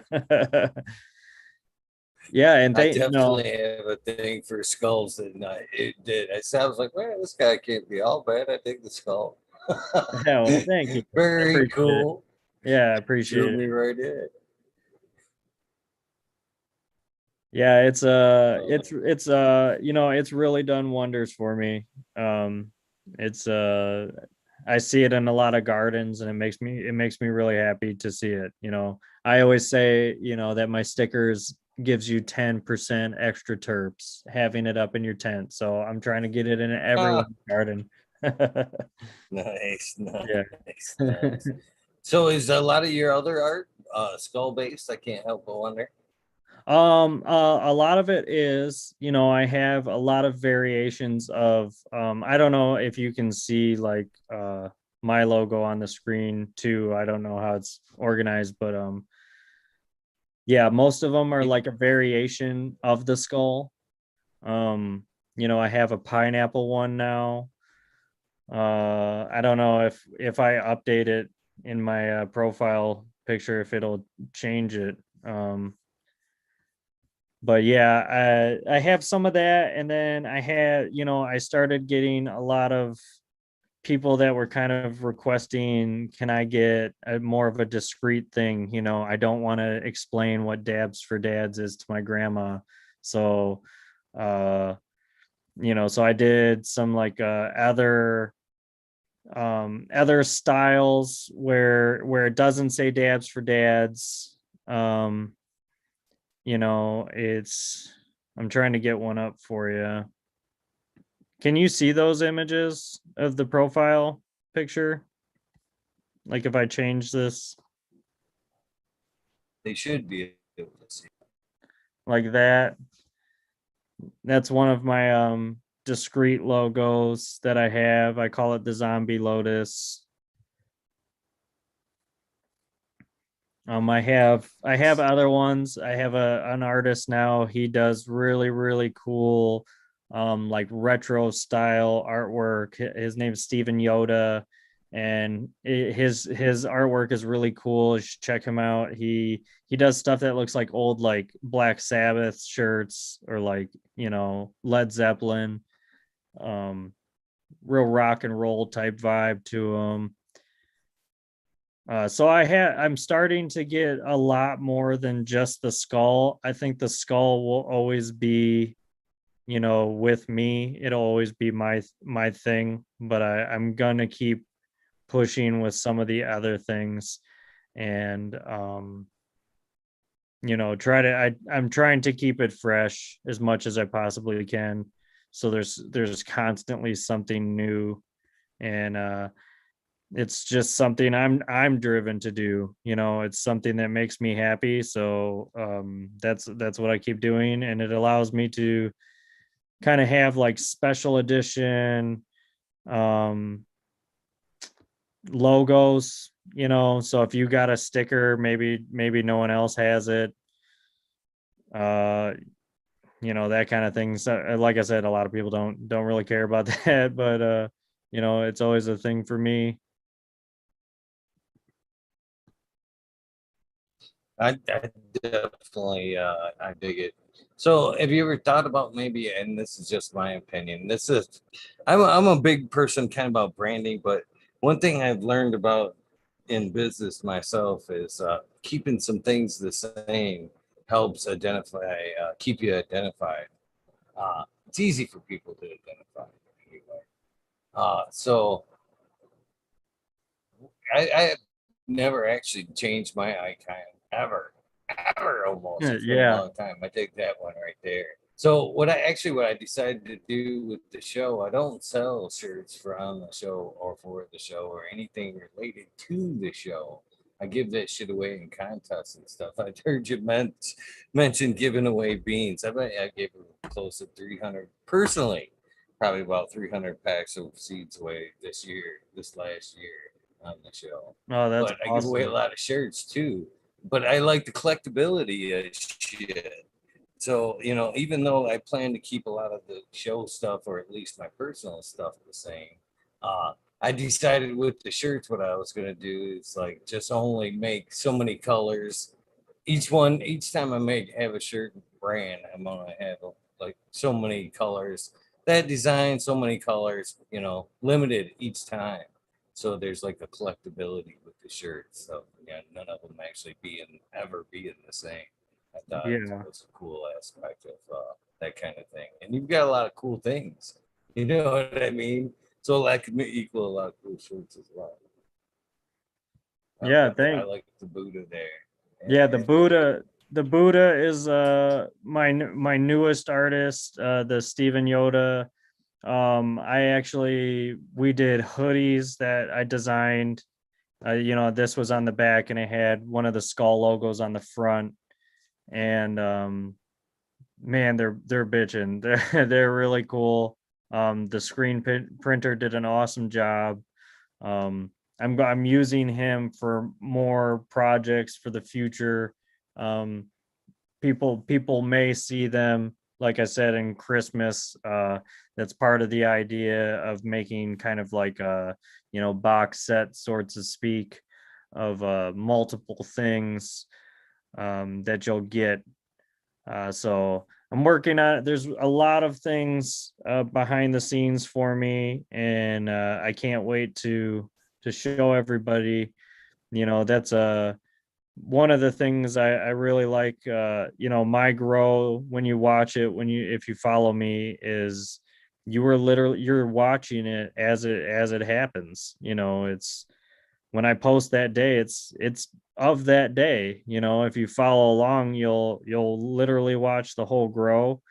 That's what I did last year. Everyone was able to follow my grow from seed, to harvest, and then what I did with it after that. um I plan to do a lot more of that this year. So I'm gonna show some more of the things that I do, the dry sifting and pressing. I hope some more. um yeah, just sharing a little bit more about the process. so is there a YouTube that they can look you up on? I know they've been posting it, but I want to make sure it gets thrown out there just in case they haven't threw out that link. They've been really good tonight about throwing out your link. I love this chat. Oh, YouTube. Yeah. No, I don't have a channel or anything. It's all just the Instagram for now. It seems to be the only thing I can keep up with.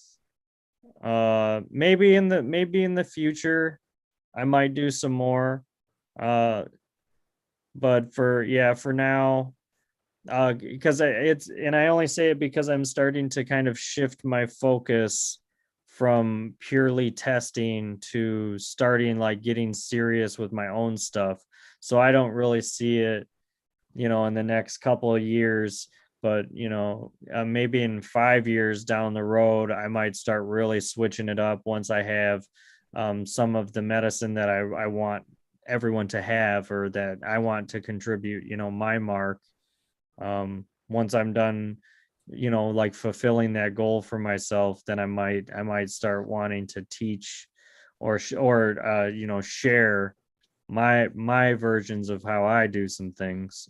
So I could see it down the road, but I don't see it anytime soon. That's that's cool. You should definitely think about it though as you progress in the cannabis community, and especially with testing and whatnot.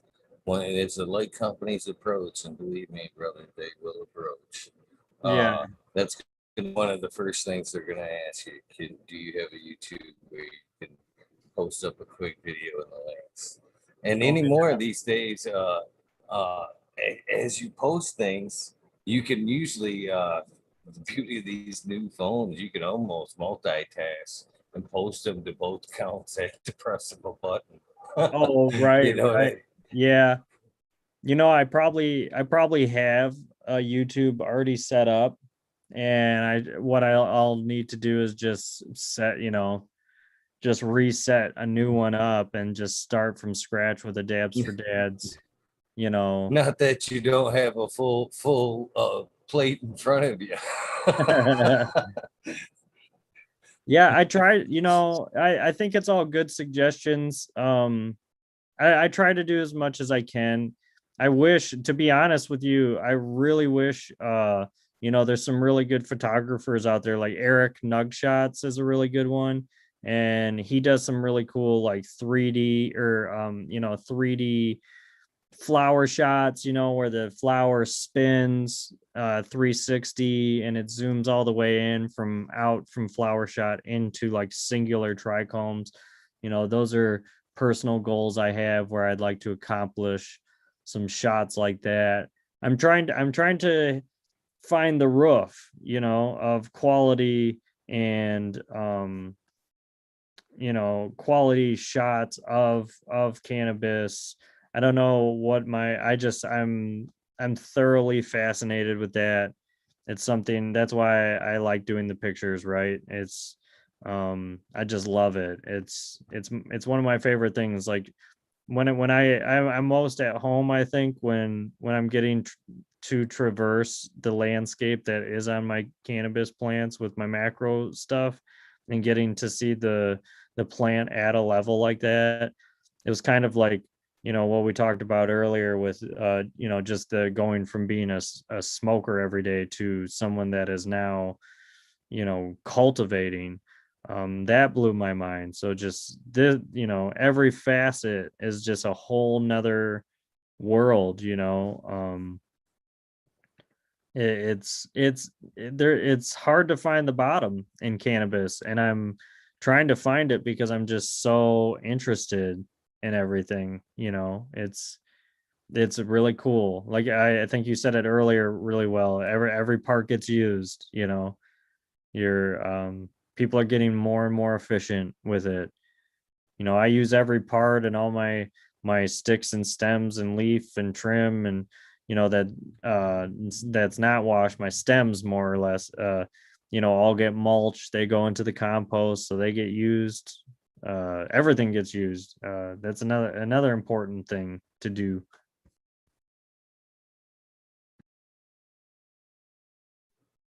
Yeah, yeah, it's definitely a miracle plant all the way around it, and I can't believe it's been suppressed as long as it has, and it's taken this long to come back to the forefront.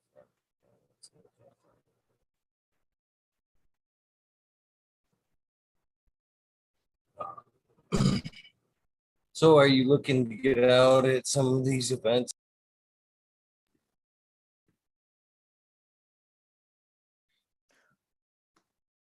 Oh, to some of the events.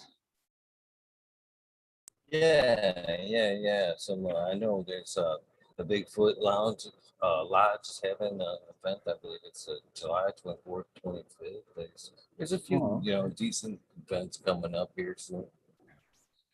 I think I will here and there, like I'm still in.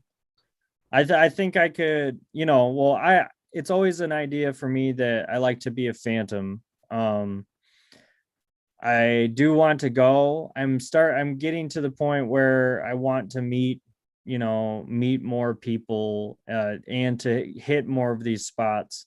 I know one of my goals for this year is to go to the Gage Green Group's Organic Cup, which I think is September 4th and 5th. I think we're having a Gene Traders here pretty soon, or we already had it. I think we're having Yeah, I another think one. we are we having another one I that can't. well we might as well hell it's so early in Yeah, the year. yeah. I know we had one a couple weeks ago, and I feel like someone else said there was going to be one in a week or two. I don't know, but sometimes my issue is my day job. Because I work kind of bizarre hours, and so usually when all these things are happening, I have to work, which is kind of a bummer. But that's also part of the reason that I can post like I can or get the work done that I can, being a dad, is because the timing of how it works. Everyone's asleep, and in my rooms sometimes during the summer are all backwards. They turn on at night and are dark all day. um so I can work on things when I need to. Otherwise, I would be missing my tents all the time. But yeah, it's in the plans to hit some stuff. I'm not sure how much yet. We will see, but I definitely want to. Yeah, it's funny. A lot of us work at nighttime or garden at nighttime because of the same reasons that you spoke of right there. Yeah. A lot of the reasons I do it is because it's just so much cooler to run at night. It's cheaper to run at night. There's so many tons of benefits of running at night, to be honest with Yeah. Yeah, and I like it. I like to do it a lot.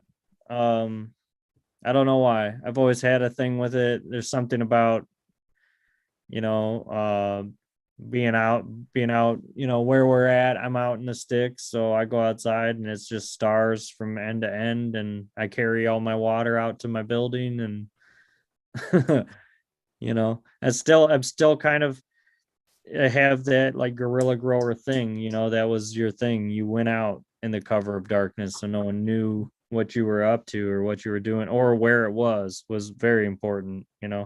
Um, because we all know, like, a cannabis plant outside usually sticks out like a sore thumb. It's a very, very vibrant greens, or it's purple, in some cases. So you. It's funny that I I do still occasionally swing a hammer just to kind of keep the even though I do this, I like show my face basically every night. And yeah, have been forever now. There's good years where I was just definitely afraid of ever thinking about showing my face. It sure. just came out of the steamroll. But even though I do this, and there's very few people, there was probably more than I ever realized. I show at my local garden show or my garden store, and they play it during the day. So there's a good chance more people have seen me than I'm giving myself credit for. But I actually still take jobs, swing hammers for my neighbors and whatnot, just to kind of hopefully keep my cover. I'm still not forthright with all my neighbors in my town and everything. You know what I mean? I'm not Hmm. running around telling everybody I'm a caregiver. And first response and gut reaction is still tell them that I'm a carpenter. Uh-huh. I'm doing my own company thing, but but yeah, I still take jobs just to kind of make it so as obvious to the neighbors that I'm a caregiver for sure. Yeah. I'm always leery. Even last year, I talked about putting one outside, and it's one of them things. If you're a full time caregiver, then I think even though I want to do it just so terribly bad, I'm afraid it's just a red flag, to put Yeah. out in the yard. Too big of a security risk to for the full time. Yeah. Yeah, it seems like they grow legs as soon as they start flowering.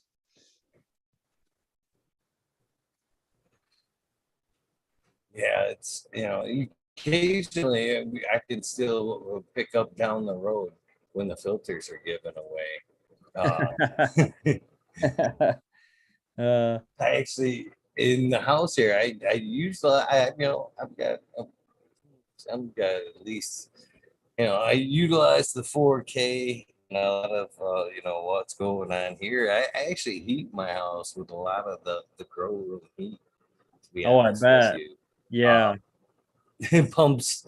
I pump it right before the cold air return runs into the heater, and then I just run the motor of the heater to throw it up the heat throughout the house. So it actually keeps the house rather warm. Oh, I And bet. during the during the summer months, it goes out the roof, and it's funny because I chose to do that on purpose because it makes it look like at least 30 feet up in the air, and then the wind catches it. So if anybody's smelling it, it's probably the neighbor down the road getting the eyeballs on him Yeah. because it's being carried for a minute. That's awesome. Yeah, I had the same thing. My all my filters went, and I decided I was just gonna go for it and let them be out. And then about a week later, I was ordering more filters because I was like, oh, okay. It was, everywhere you went. I was like, okay, it's a lot more prominent than I believed it to be. So, He's probably started panicking at oh that yeah, moment. like whoo, they only want out right in this area. So, like you, I got to get it going, 30, 50 feet up to get it up high enough to disperse.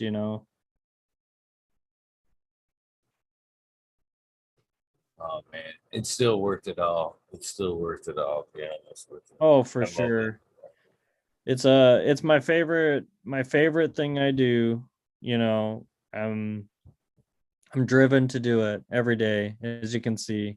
Always trying to dream up stuff. What can I do next? And obviously, I've talked about a lot of other things, but number one is definitely the plants. It's that's what it is for me. All the other things is just what I want to do, show you what the plant looks like. I hope it builds confidence for some people. I shared a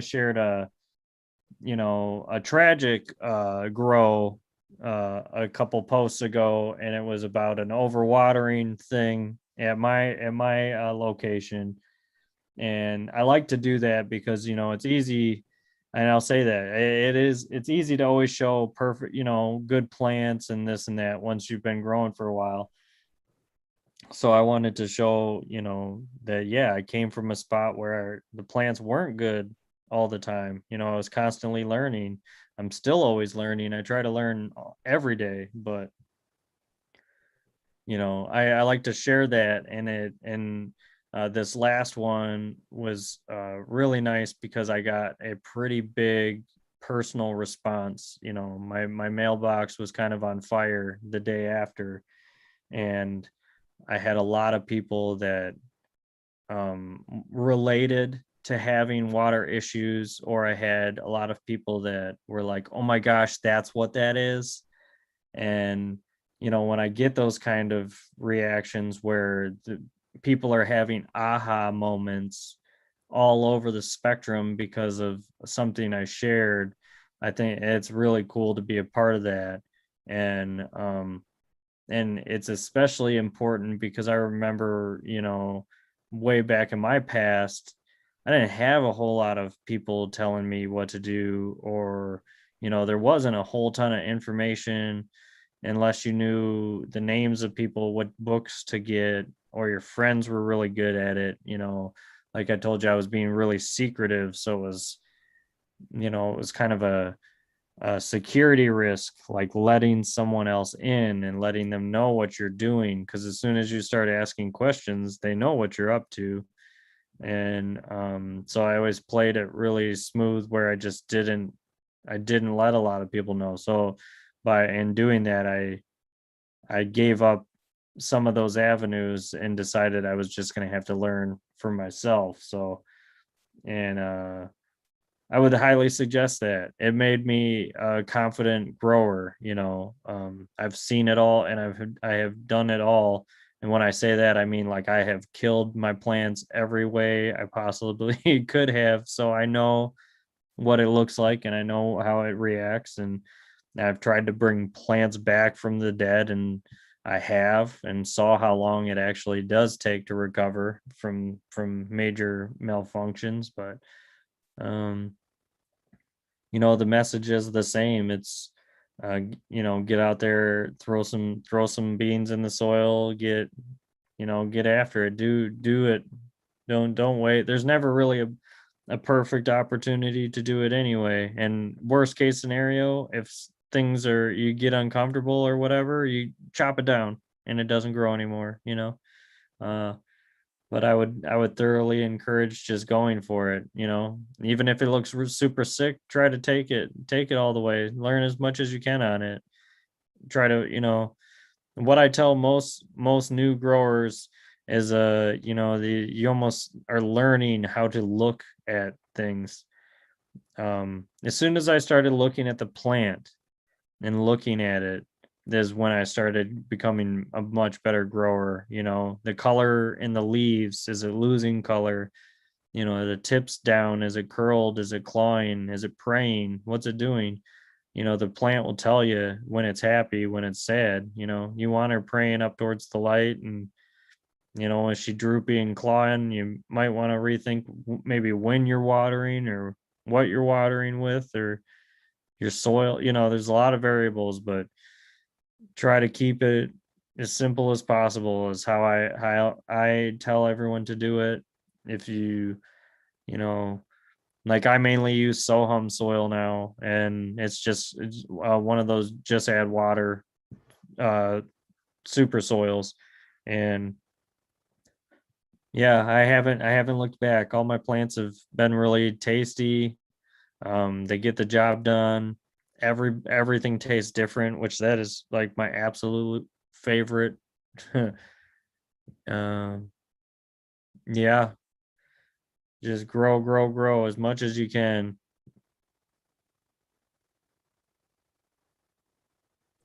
What have some of your favorites been that you've grown out so far?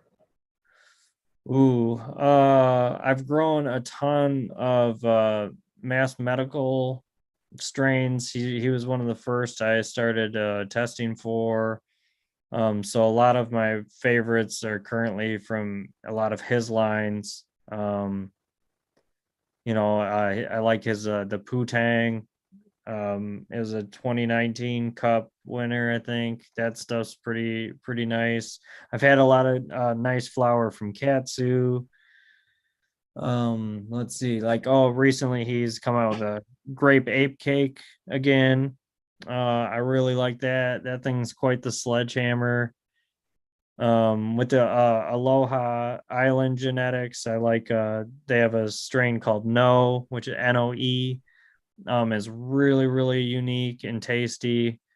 Um, like pineapple terps. That I kind of like. I like the fruit basket, strains where it's very, very tasty. Um, Pineapple or mango or blueberry, all that kind of stuff. I love. Some of my go-tos. I also like the really rank, stinky, rotten solvents and gases. Those are some of my favorite skunks. Um, the ones that just smell, it's almost like the more awful they smell, the more potent and nice the bud is. I love that stuff. um I'm huge on variety. I have to have a ton of options. Like, I always have at least at least 10 or more strains to go from. um or anyone, any patient that needs anything. um I like to have a lot. I like, not in yield wise, but just variety. I like having a lot. I think I did one of those grows where I just totally burnt myself out for life. I feel like, I grew two strains. I hunted them for like 4 years and found the best ones. And by the time I got to the best ones, I was almost done smoking it because I had smoked it for so long, which, some would say that means that that wasn't the best strain, but I loved it for about a year. And then I was just kind of like, okay, I definitely need something new. Um, that was right around the time I think I tried dispensary weed again because most of my friends were growing for them anyway, so I already knew what the stuff was all like. But you know, uh, yeah, I don't know. I don't have I really enjoy. He has a strain called Boston Cream Pie, which I thoroughly enjoy. It's one of my favorites. It has incredible vanilla terps and orange creamsicle kind of combo going on, and it's real powerful. It's very happy, uplifting. It's one of my favorites right now. I've grown it for my last 3 runs in a row, which is saying a lot for me because I usually don't rerun anything, and for some reason I've constantly kept that strain in my garden, and I really, really enjoy it. It's some of my favorite flower to give to other people. Um, one of my buddies, I gave him a ton of it, and he was just floored. He loved it. The vanilla and orange creamsicle combo is just really, really delicious. So that's why my breeding stuff I've mentioned is really important to me because I'm unfortunately that strain was very rare and sold out really quickly. So I'm taking it um, upon myself to hunt some phenos of it to see if I can uh, S1 the line to do fems of that. And yeah, I think that's kind of what I got going on.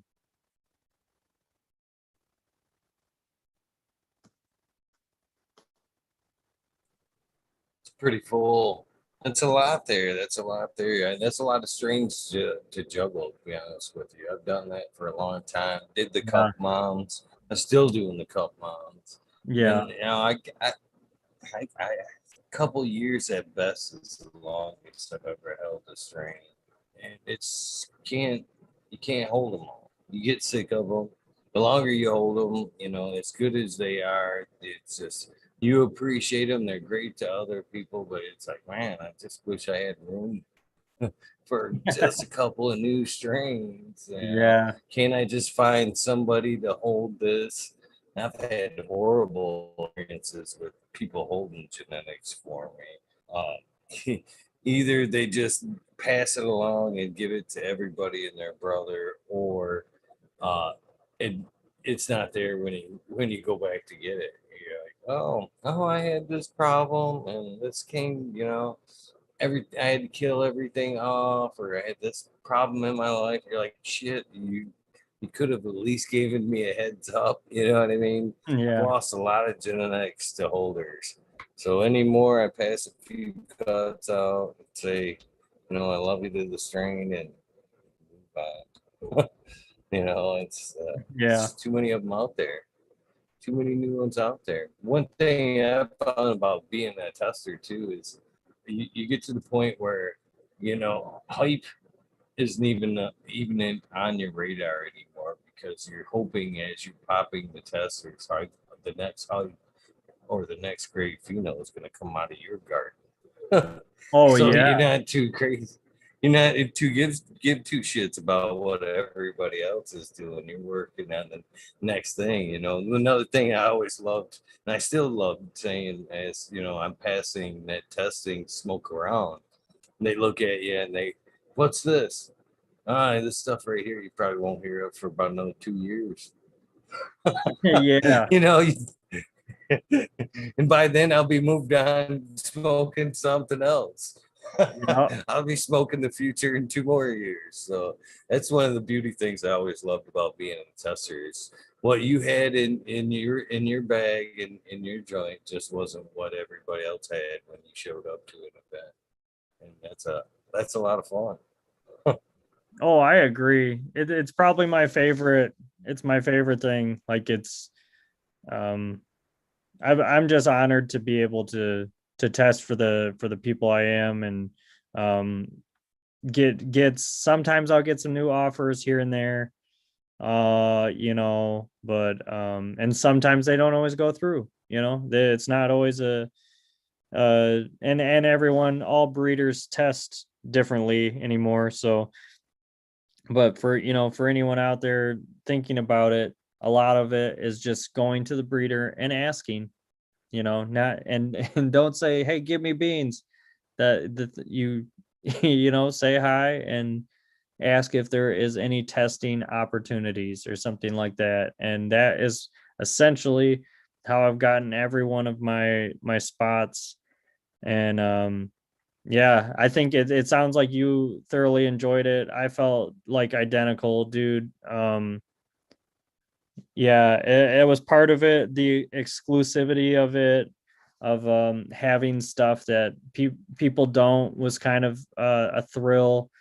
And then yeah, like you said, the hype strain, like always hear the hype strains and stuff, and I was never really drawn to any of it. So the next greatest thing was being way beyond that, before the hype. um and getting to try all that stuff is some of my favorite, and it's not to be, oh, like I have this exclusive thing. It's just I like having all these flavors just before anyone even's talking about it. You're trying stuff out before anyone's had that flavor or whatever, and it's another testament to just how cool the plant is. My big grow right now is just so many different breeders, and I want to say I have over 10, 11 breeders in my tent right now, some of them multiple strains, and that's a dream to me. Just that, just you know my 20-year-old self would be just dying that was what I was doing way later on. um yeah, I love testing. I think if for anyone that's looking to challenge your skill set and be constantly into something else, that there's definitely a market for it if that's what you're into, and variety, which was huge.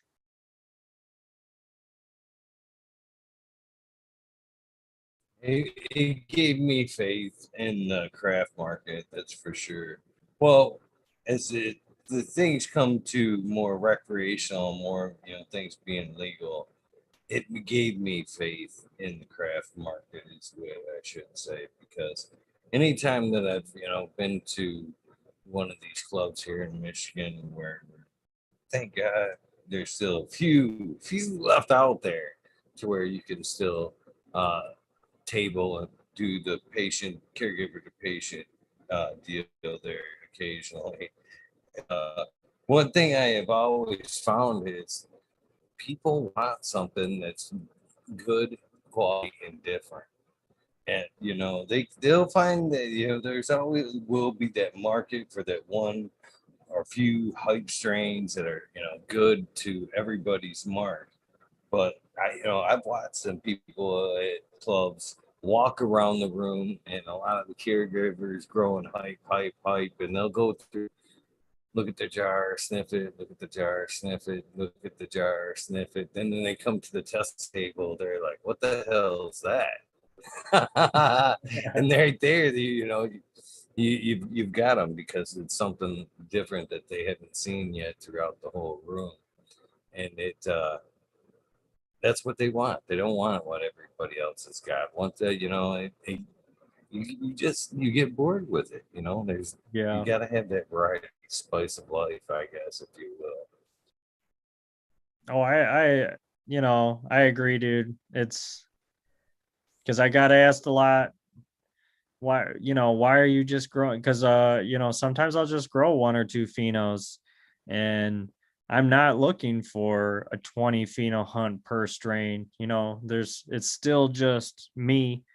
um my wife smokes too, but our latest child's still small and she's choosing not to partake in anything for right now, and so it's just me and me supplying my friends and anybody that needs anything, and the people that are after slaps and all that. I'm just enjoying what's going on, and um yeah, I'm just I'm humbled to be accepted. I seem to be being accepted well with the community so far. It seems like I'm finding a lot of like-minded people. We're all after a similar thing. Um, it's like I said before, it's just a really good time to be in this. So, like, first of all, I want to say shout out to Dabs for Dabs, uh, Dabs for Dad's mom, Mrs. There, I should say, for separating the two. You know what I mean? Being able to temporarily separate the two and step away from the plant to take care of some of life's needs. That's pretty amazing right there. But one thing I wanted to say that I think's funny about the Dabs for Dads is uh my time in those clubs, mainly it now, but uh one thing I found back in the day as I sat at the table all those many days is dabs are for moms too. Holy cow, I couldn't Oh believe yeah. all the moms that dab. Oh They yeah. didn't just, and they would tell me that because a lot of times I would be blown away, you know, uh, by the just sheer volume of mothers that were buying dabs. And I asked, I'm like, how come you guys don't smoke flower? Because I don't, especially at that time, I wasn't having anything that I was putting forth that was extracts other than bubble hash, and still it's still mainly, and they know mom's buying bubble hash, but they were buying dabs, and I'm like, they're like, man, we ain't got time for that shit. Basically, that was it. I'm a mom. There's kids running around. I got shit to do. I got time for a quick Yeah. dab, and then I got to run around and get my shit done. Oh yeah, for sure. I remember in the beginning I had I had a couple ladies come in. They're like, "Hey, how come, this better be for moms too?" And I said, "Yeah, it's for everyone, man." I was like, "I'm sorry, it didn't rhyme as good like dabs for moms. It didn't, it so but it's like I said earlier when we were going through my name, it was just a parental thing, moms and dads, parents, single parents, everybody, grown-ups, you know, it's a, people is is the key. In fact, I want to put this publicly forth. I want to see a dab's moms, like you see them dab competitions or for the COVID nights, and they'd have the dab wars. There Yeah. should be a mom dab board, to be honest with you, because I have they have such a high tolerance Oh yeah. with dabs. It's crazy, man. I think for the most part, most women in general could out dab most guys. I think that's a safe bet. I don't know what it Oh, is, but I probably. think it's a safe bet for us. Yeah. I think it'd make for a good contest, that's for sure. Oh, absolutely. I'll be honest, dude. I'd be so nervous if to become more public because of my name, to get like called out to do dab shots, and my tolerance on dabs isn't extreme. I I don't do dabs all the time. I do them, but it's not like my main thing. So anyone can outsmoke me, Uh I medicate every day, but I sometimes I smoke much lighter stuff. It all depends, but yeah, like you said, dude, I see a lot of the ladies in the industry just crushing dabs, and just it seems to unfaze them, and I'm like, oh man, if I ever if people started knowing who I was, and then I started showing up, and then we start smoking dabs together and stuff, I'm be in big trouble, because they're gonna be like, oh my gosh, the guy with the actual name's a lightweight. Oh man, they kicked my ass too, man. Well, Eagle, I Oh, will, dude. thank you so much for letting me come on to your show. I really Well, appreciate the invite. there's a couple of things before you go. Couple, mate. It's 1:55. Thank you so much for 2.5 hours of your time, first Oh, and foremost. absolutely, bro. But just a few more minutes, maybe Sure. 5 at top, so I can explain a couple of things to you. Well, Absolutely. mainly how this thing rolls. Tonight may be one night that it. I'm still on the fence if there's going to be a wormhole tonight. Smiley said he may run one tonight, but I'm not for sure on that. But either way, this is how things roll. I don't know if you watched the channel or took some time to check things out, but there's a few versions of what goes on here. There's the spotlight, which we've done, and usually that the show goes from 11:30 to 4:20 is the time slot every night. And Okay. so like Monday nights is a guaranteed. It used to be the rabbit hole, but it's now a wormhole. But so if the guest doesn't go full term to the end of the show 4:20, then Yeah. the rest of the night will be a wormhole. And because you've done the spotlight, then you are now a permanent invite to the wormhole. So anytime that you see a wormhole on and want to jump in, that's as of now, there's 387 shows, so there's possibility of 387 guests that could pop up at any one night. Oh, Never that many or whatever, but that okay. just makes for a good conversation, an ever mixing panel, whatnot.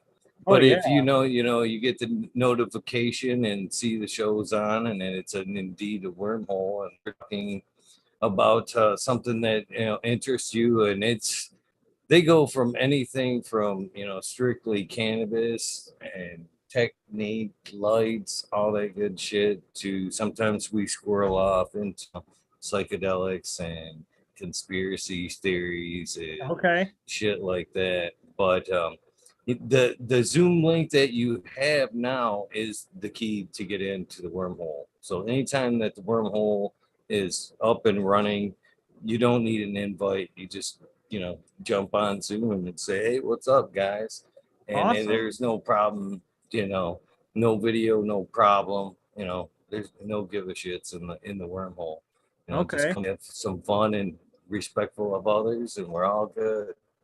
So, Awesome, man. and all input in every way helps. Even if it's questions, it all helps spark great conversations. So I'll one night you pop on and see something that you want to come brings you to the show again. So I'd Yeah, like to see you. absolutely, man. That would be pretty awesome. And the last thing I'd like to get from you before you go is what I call the sound bite. And it basically is kind of a commercial for your episode. In my words, of for you, but not, this isn't your sound bite. What I'm looking for is, hey, this is Dabs for Dads, and I'm on fucking Talking Shit with Eagle, episode 387. You can add on your Instagram, whatever you want to that. You know what I mean? This is basically when they hear this, I want them to go, hey, man, that sounds like a cool ass gentleman right there. I'm going to go back and watch that episode. So, at any Okay, time, man, I am ready, up and ready for your soundbite. If you could throw me one. for sure. Hey, what's up? This is Dabs for Dads, and we are fucking talking shit with Eagle channel today. And this is episode 387.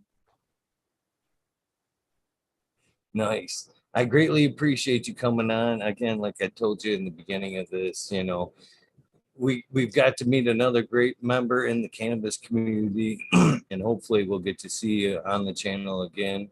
in a wormhole, or maybe perhaps a second episode if you've got something new going on and you want to Oh, for address it. sure, man. You know, Yeah, first, I can touch base with you in if you I'm gonna try to see if I can get my computer to broadcast from my big operation. Um, and then we can talk, because like when I told you, I've done a live before where I wore a mask and stuff and it doesn't bug me. Um, so I can broadcast from my room and show you what I got going on, as long as the video quality is good for you, because if it's just total trash, I know how that can be kind of irritating. So, but I just wanted to let you know that too. I was trying to work on that today. It didn't get together in time, but yeah, I it was a pleasure to meet you. Um yeah, I just have to I thank you for even, reaching out to me and having me on in the first place. I really I'm humbled by that, man. I thank you a lot. like I said, it was an easy choice, man. You're doing some great stuff there on Instagram. If anybody takes the time to look down that page, he's done a lot of good stuff there. Hopefully, man, they've dropped your links to all your works, everything they could find, your artworks, your Instagrams. Hopefully, we've done some good in that, driving some folks over your way. And again, the skull was stellar, brother. Yeah, I thanks, did. man. I ain't gonna lie, man. I'm actually where I'm sitting right now, just on my desk. There's probably a good 20 skulls around me. I'm tattooed from head to toe, and an Yeah. uncountable number of skulls. So it drew me in. It drew me in. Well, I'll tell you what, man, So on my Instagram or something, if you shoot me an address or something, and I'll ship you a little bag of some slaps and stuff. And I'd be honored, like later on when I do a big batch of lotion, to ship you one on me so you can try it out.